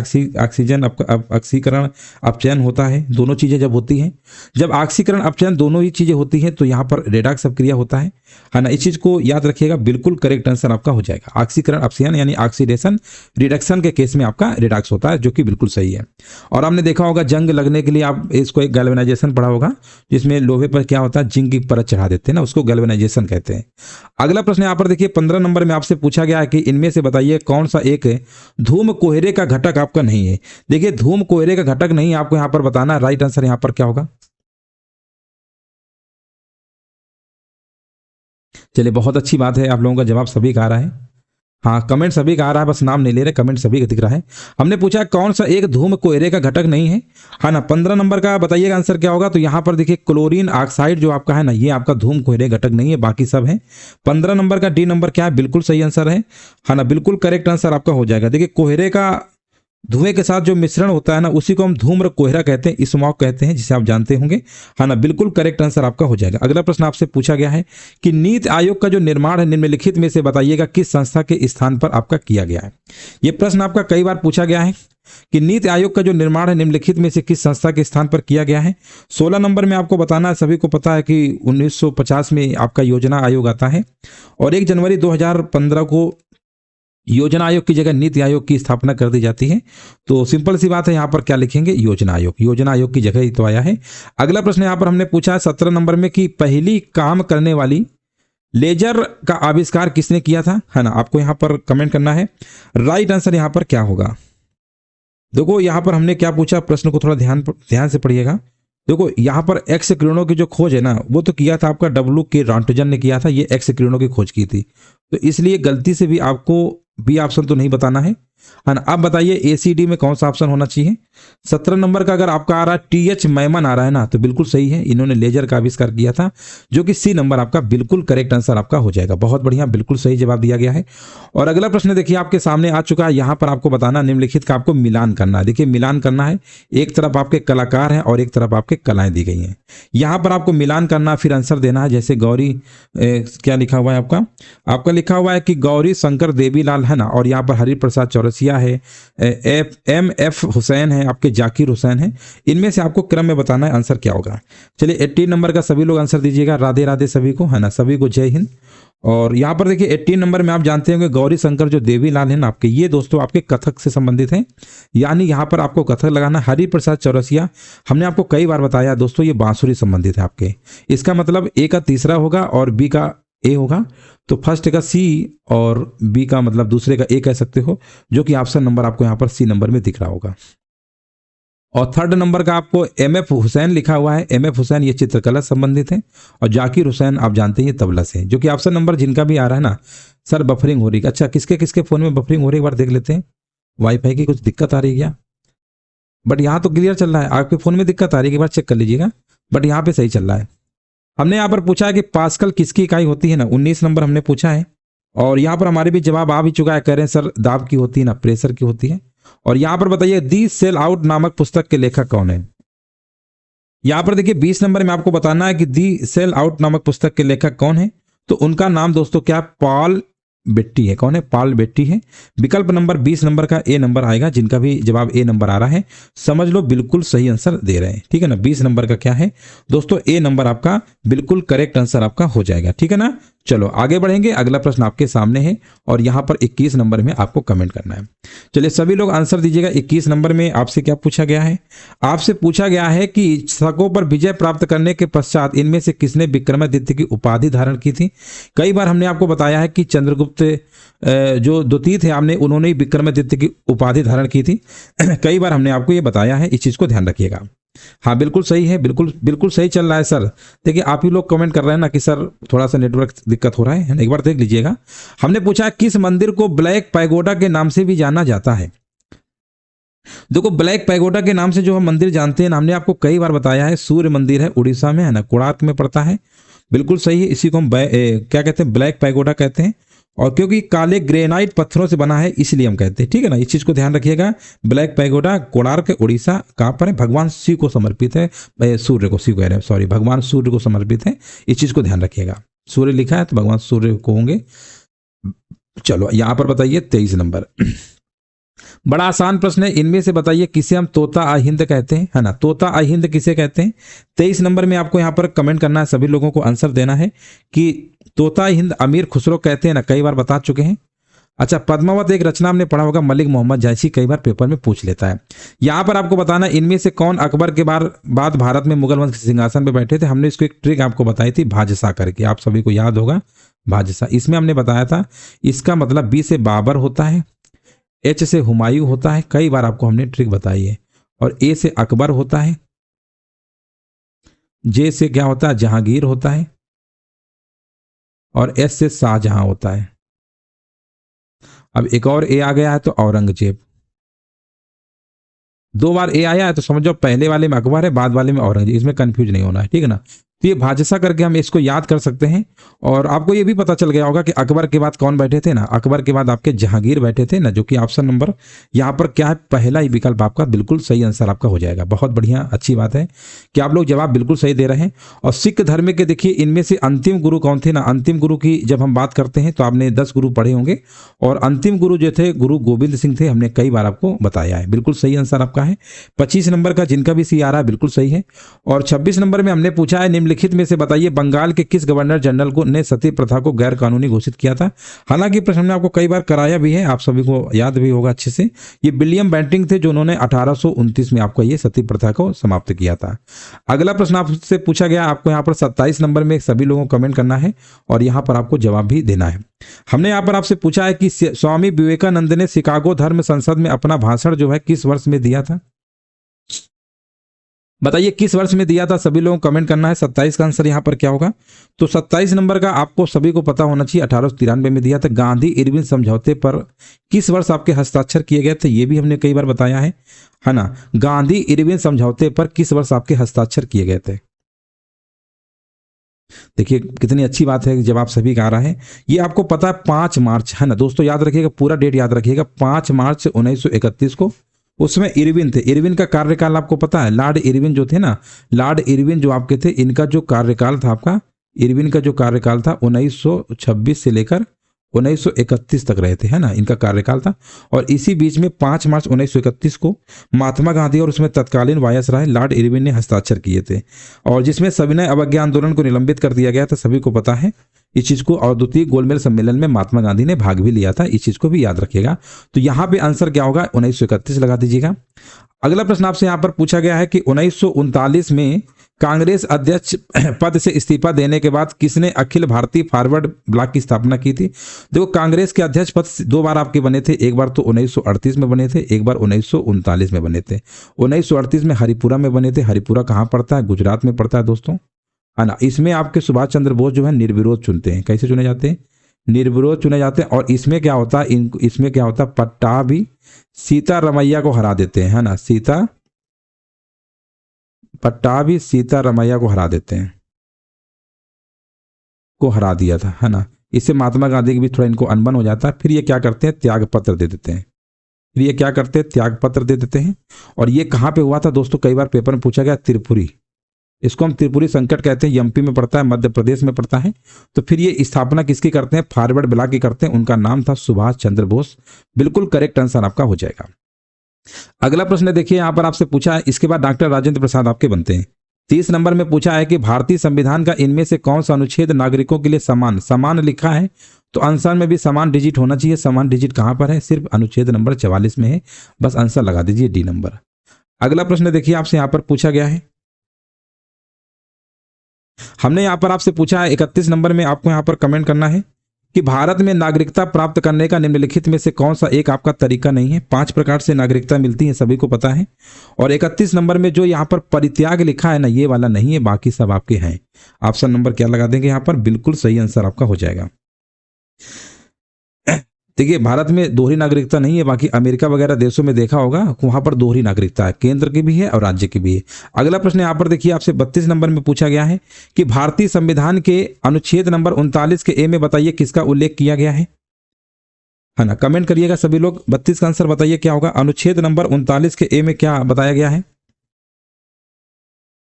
हाँ, 39 का ए में आपको बताना है। देखो, यहां पर कह रहे हैं कि समान न्याय को बढ़ावा देना और मुफ्त कानून सहायता प्रदान करना, ठीक है ना। देख लो सभी का जवाब आ रहा है। हाँ, 32 नंबर का देख लो, जवाब सभी का आ रहा है। अनुच्छेद नंबर 39 ए में बताइए किसका उल्लेख किया गया है। देख लो सभी का आ रहा है।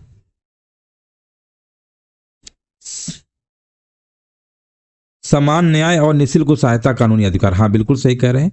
हाँ, बहुत बढ़िया, समान न्याय और निःशुल्क सहायता, आपकी बात बिल्कुल सही है। 39 का ए है। ऑप्शन नंबर क्या लगाएंगे, बिल्कुल सही है। अगला प्रश्न देखिए, आपसे पूछा गया है कि भारतीय राजनीतिक व्यवस्था में सभापति और उपसभापति की अनुपस्थिति में सदन की अध्यक्षता कौन करते हैं, है ना। तो उसमें कौन करेंगे आपको बताना है। तो वो कौन करते हैं, 33 नंबर में आपको बताना है। तो आपके दोस्तों कौन है, मनोनीत, है ना।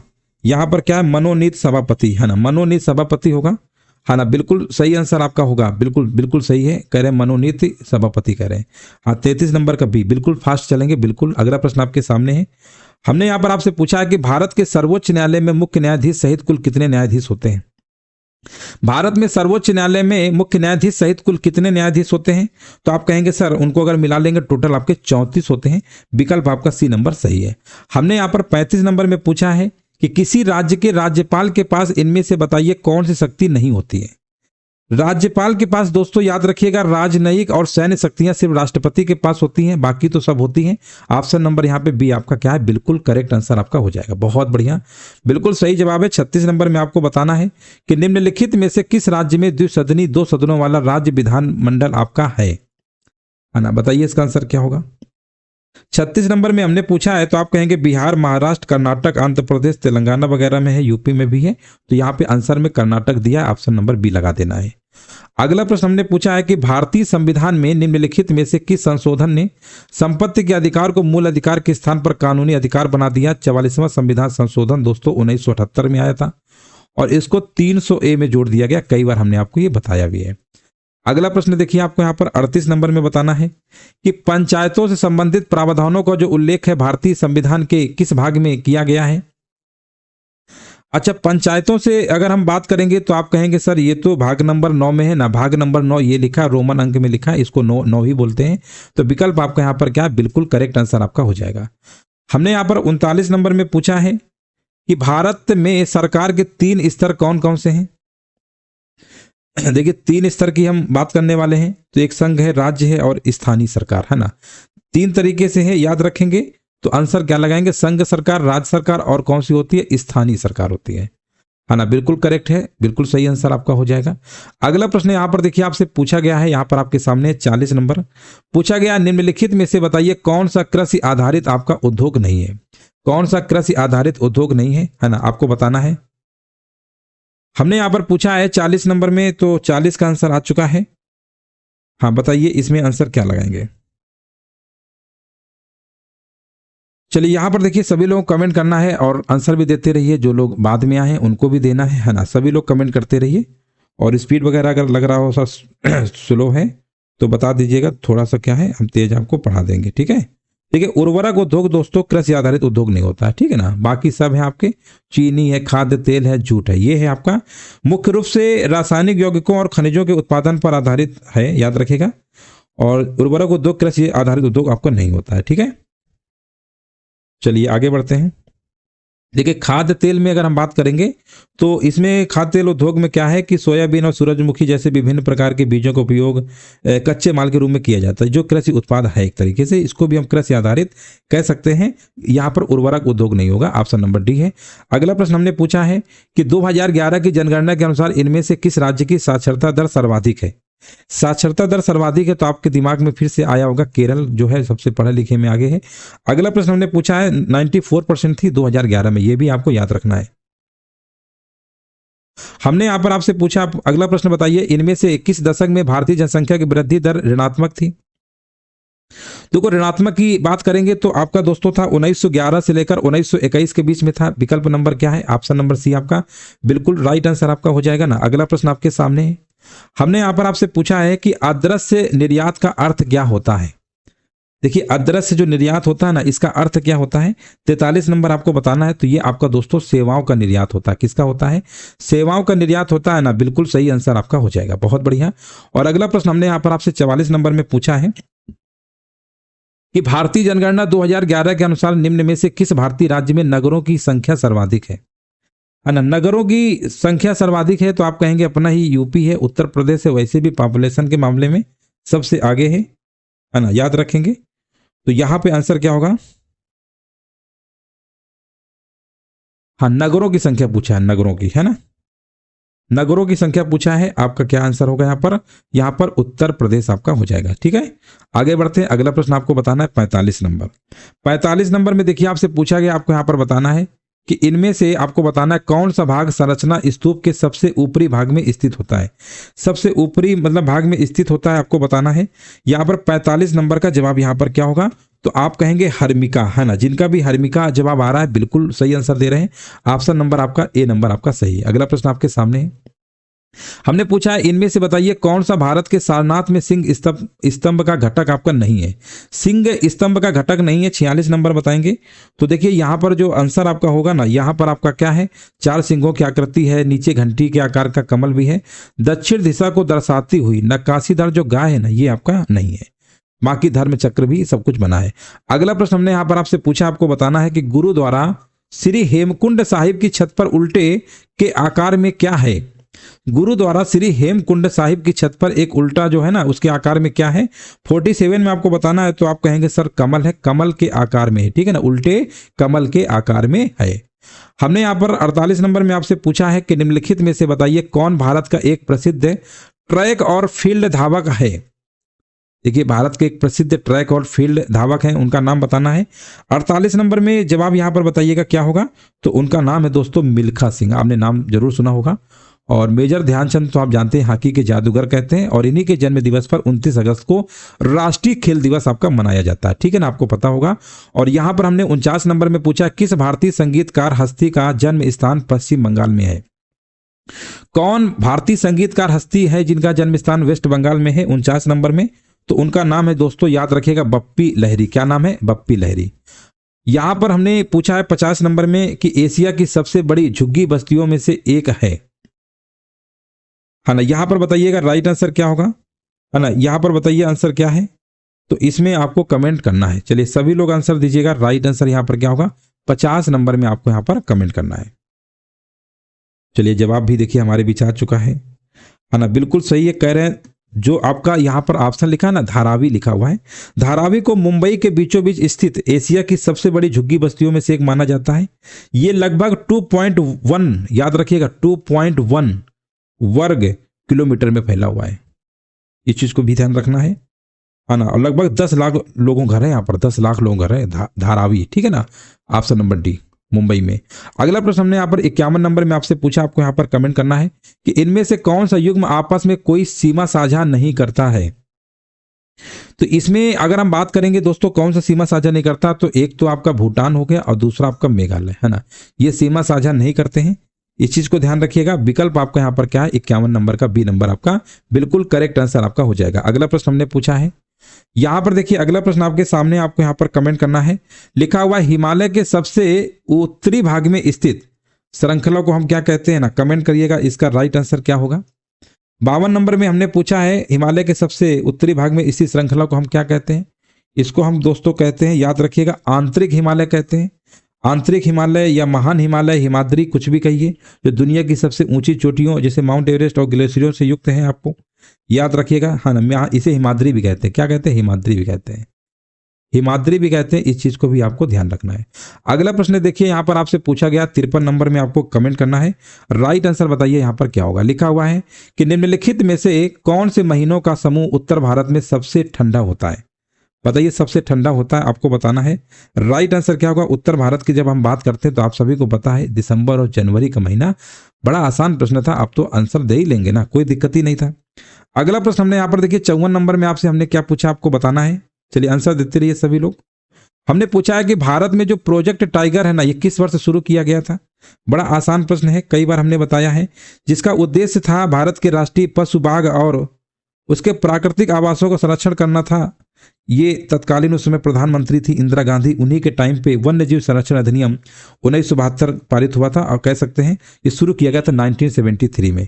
अच्छा, शुरू होने की बात हो रही ना, शुरू हुआ था आपका 1973 में। इस चीज को भी ध्यान रखना है, बिल्कुल सही आंसर दिया गया है।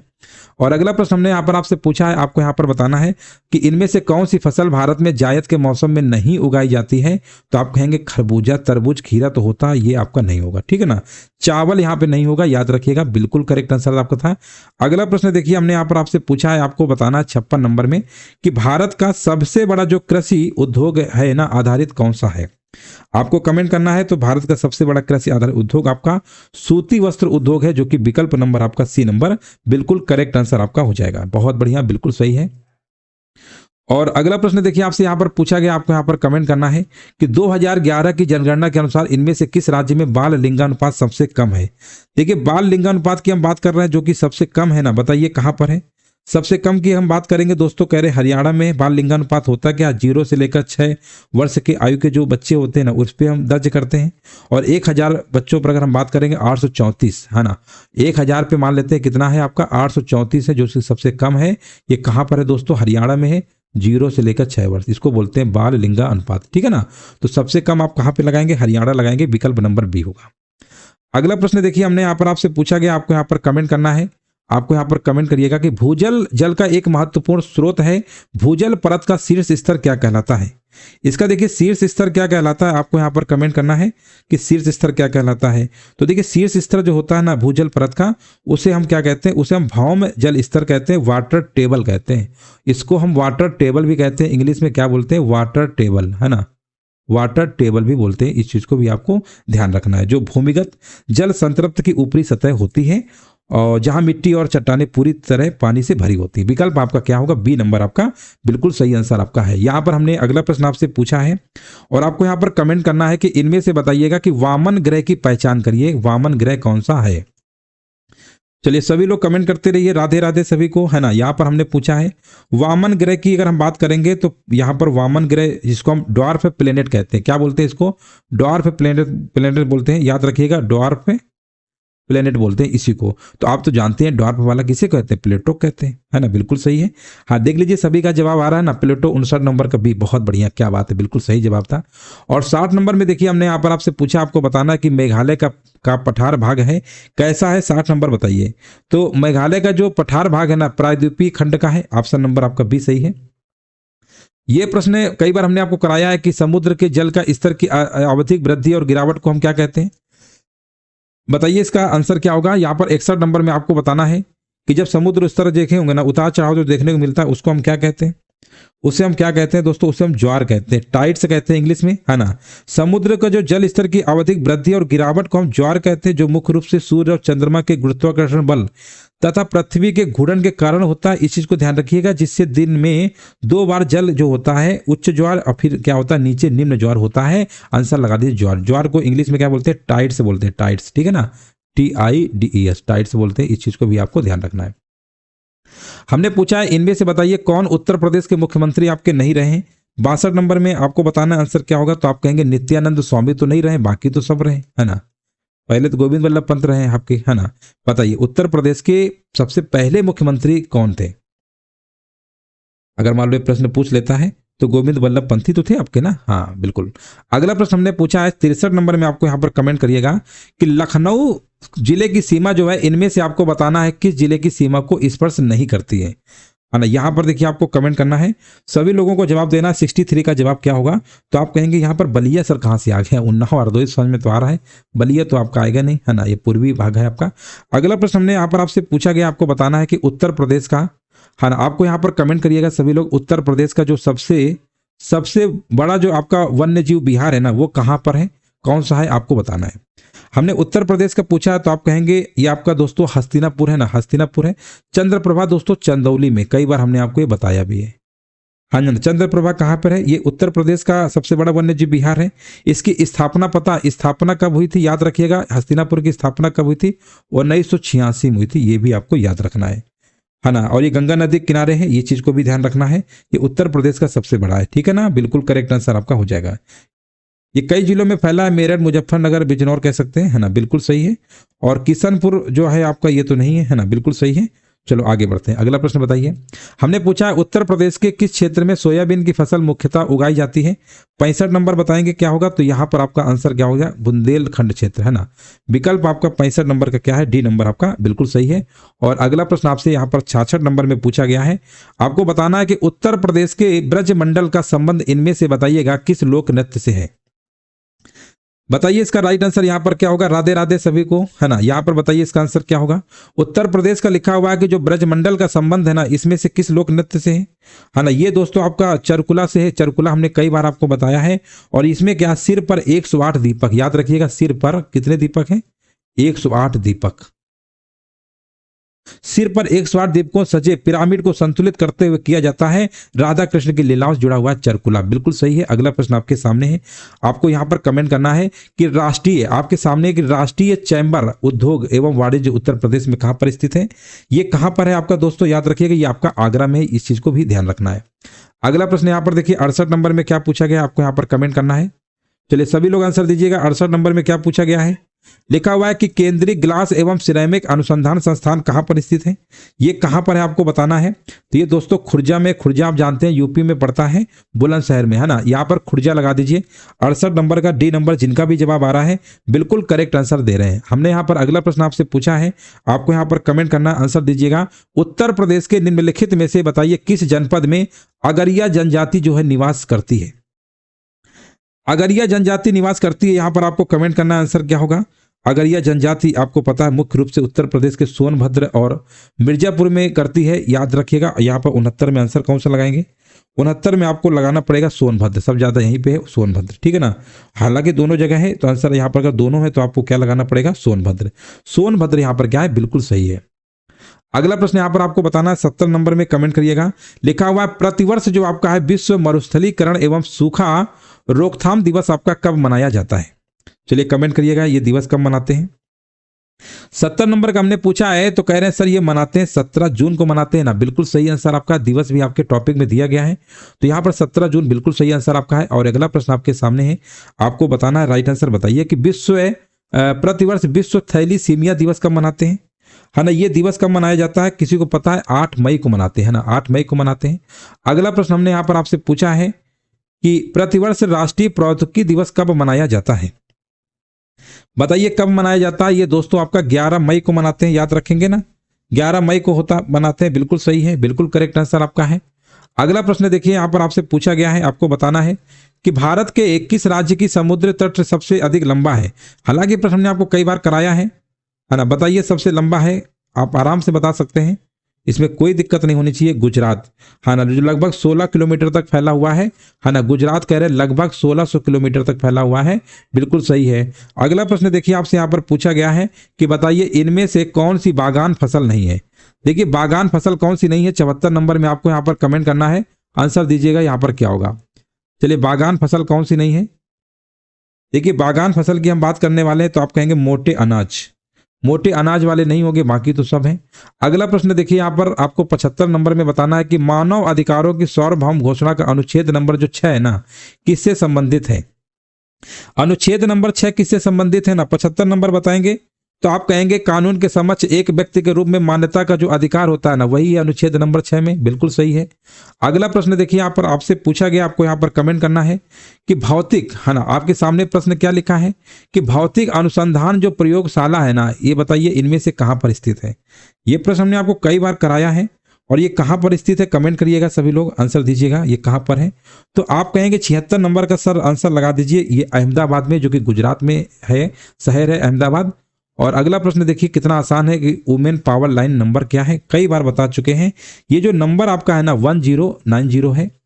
निम्नलिखित में से बताइए कौन सा बंदरगाह भारत का सबसे बड़ा कंटेनर बंदरगाह है। सबसे बड़ा कंटेनर बंदरगाह की हम बात करेंगे तो आपको क्या बताना है, जवाहरलाल नेहरू बंदरगाह।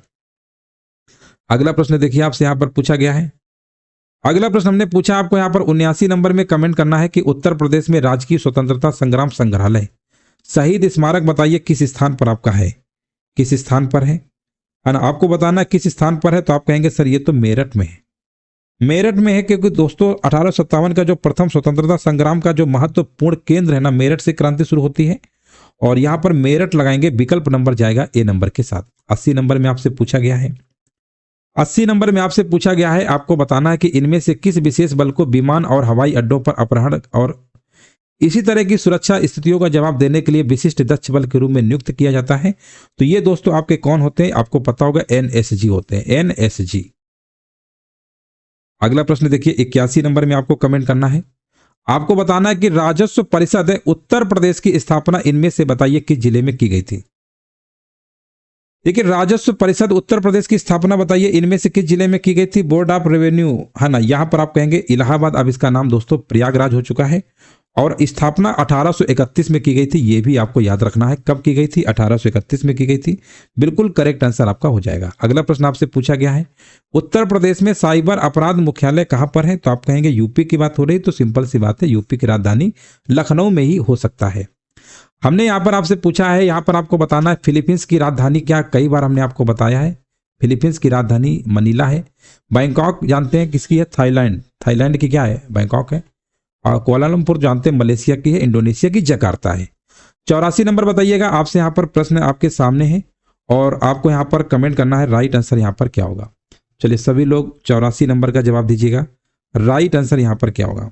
भारत में जो राष्ट्रीय एकता दिवस है ना, ये कब मनाया जाता है, आप सभी को पता है, सरदार वल्लभ भाई पटेल को जो जयंती है 31 अक्टूबर को मनाते हैं ना, 31 अक्टूबर को मनाते हैं, 31 अक्टूबर को मनाते हैं, इस चीज को ध्यान रखिएगा।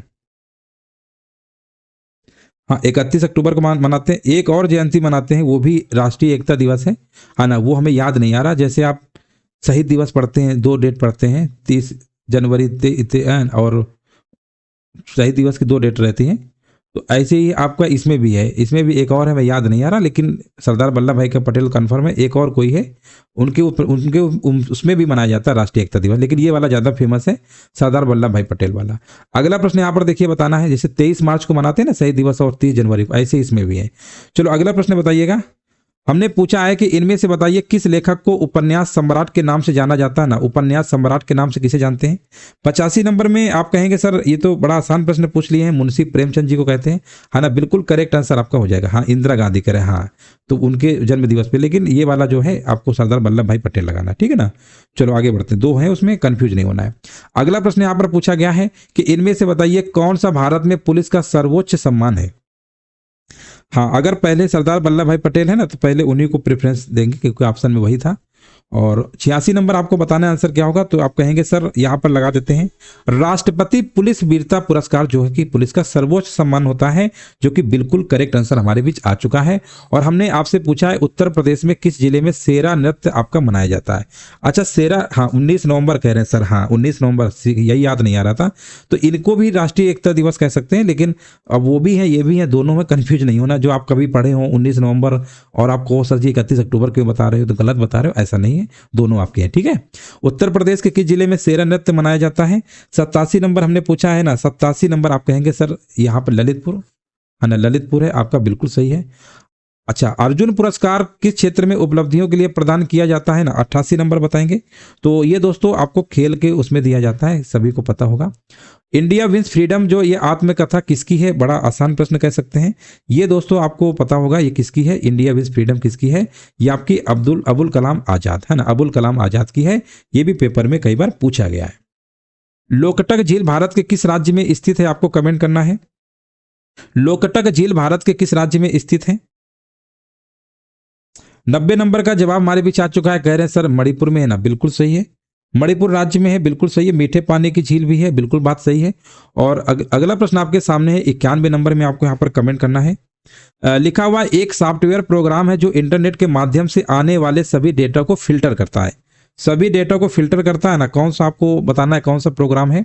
तो उस प्रोग्राम का नाम दोस्तों जानते हैं क्या होता है, फायरवॉल लिखा हुआ है ना। फायरवॉल एक सॉफ्टवेयर प्रोग्राम होता है जो इंटरनेट के माध्यम से आने वाले सभी डेटा को फिल्टर करता है। 91 का आपका जवाब यहाँ पर आपका डी नंबर सही है। भूटान की राजधानी क्या है, बड़ा आसान प्रश्न है। अच्छा, इसकी थिम्पू। अच्छा, भूटान की मुद्रा बताइएगा, एक बार पेपर में पूछा गया है, भूटान की मुद्रा कौन चलती है ना, ये आपको कमेंट सेक्शन में छाप देना है कि भूटान की मुद्रा कौन सी है। बहुत बार पेपर में आया है मुद्रा वाला। बताइए इसका आंसर क्या होगा। हमने आपसे पूछा है कि भारत और वियतनाम लिखा हुआ है के बीच साझेदारी से उनके क्षेत्रीय सुरक्षा परिदृश्य में किस प्रकार का परिवर्तन आएगा, है ना, किस प्रकार का परिवर्तन आएगा। तो आप कहेंगे आंसर क्या लगाएं।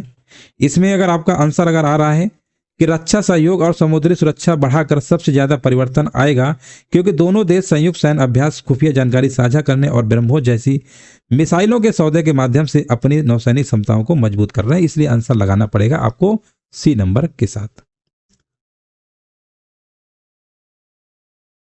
हमने यहां पर पूछा 14 सितंबर को किस दिवस के रूप में मनाते हैं। आप कहेंगे 14 सितंबर को तो दोस्तों यहां पर सभी को मालूम ही होगा क्या मनाया जाता है, राष्ट्रीय हिंदी दिवस मनाते हैं। अच्छा, 10 जनवरी को हम क्या मनाते हैं, 10 जनवरी को दोस्तों क्या मनाते हैं, विश्व हिंदी दिवस मनाते हैं। क्या मनाते हैं, विश्व हिंदी दिवस मनाते हैं। इस चीज को भी आपको ध्यान रखना है।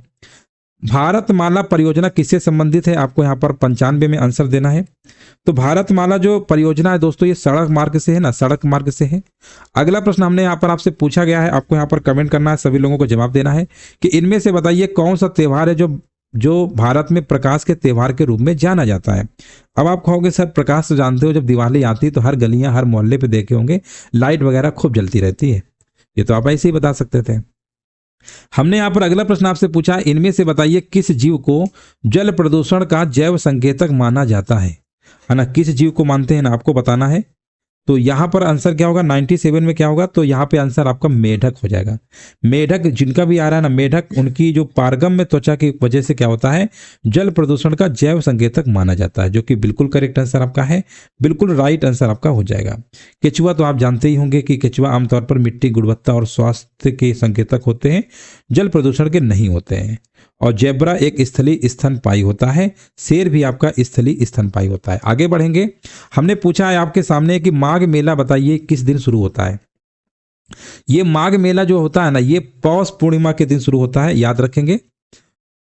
अगला प्रश्न हमने पूछा है कि संत कबीर का जन्म और पालन पोषण किस शहर में हुआ था। ये दोस्तों किस शहर में हुआ था, तो आप कहेंगे ये जो शहर आपका नाम है वाराणसी में हुआ था ना, वाराणसी सही है। उत्तर प्रदेश के किस जिले को हम पीतल नगरी के नाम जानते हैं ना, पीतल नगरी के नाम की जब हम बात करते हैं तो आप कहेंगे मुरादाबाद। मुरादाबाद यहाँ पर क्या बिल्कुल करेक्ट आंसर आपका है।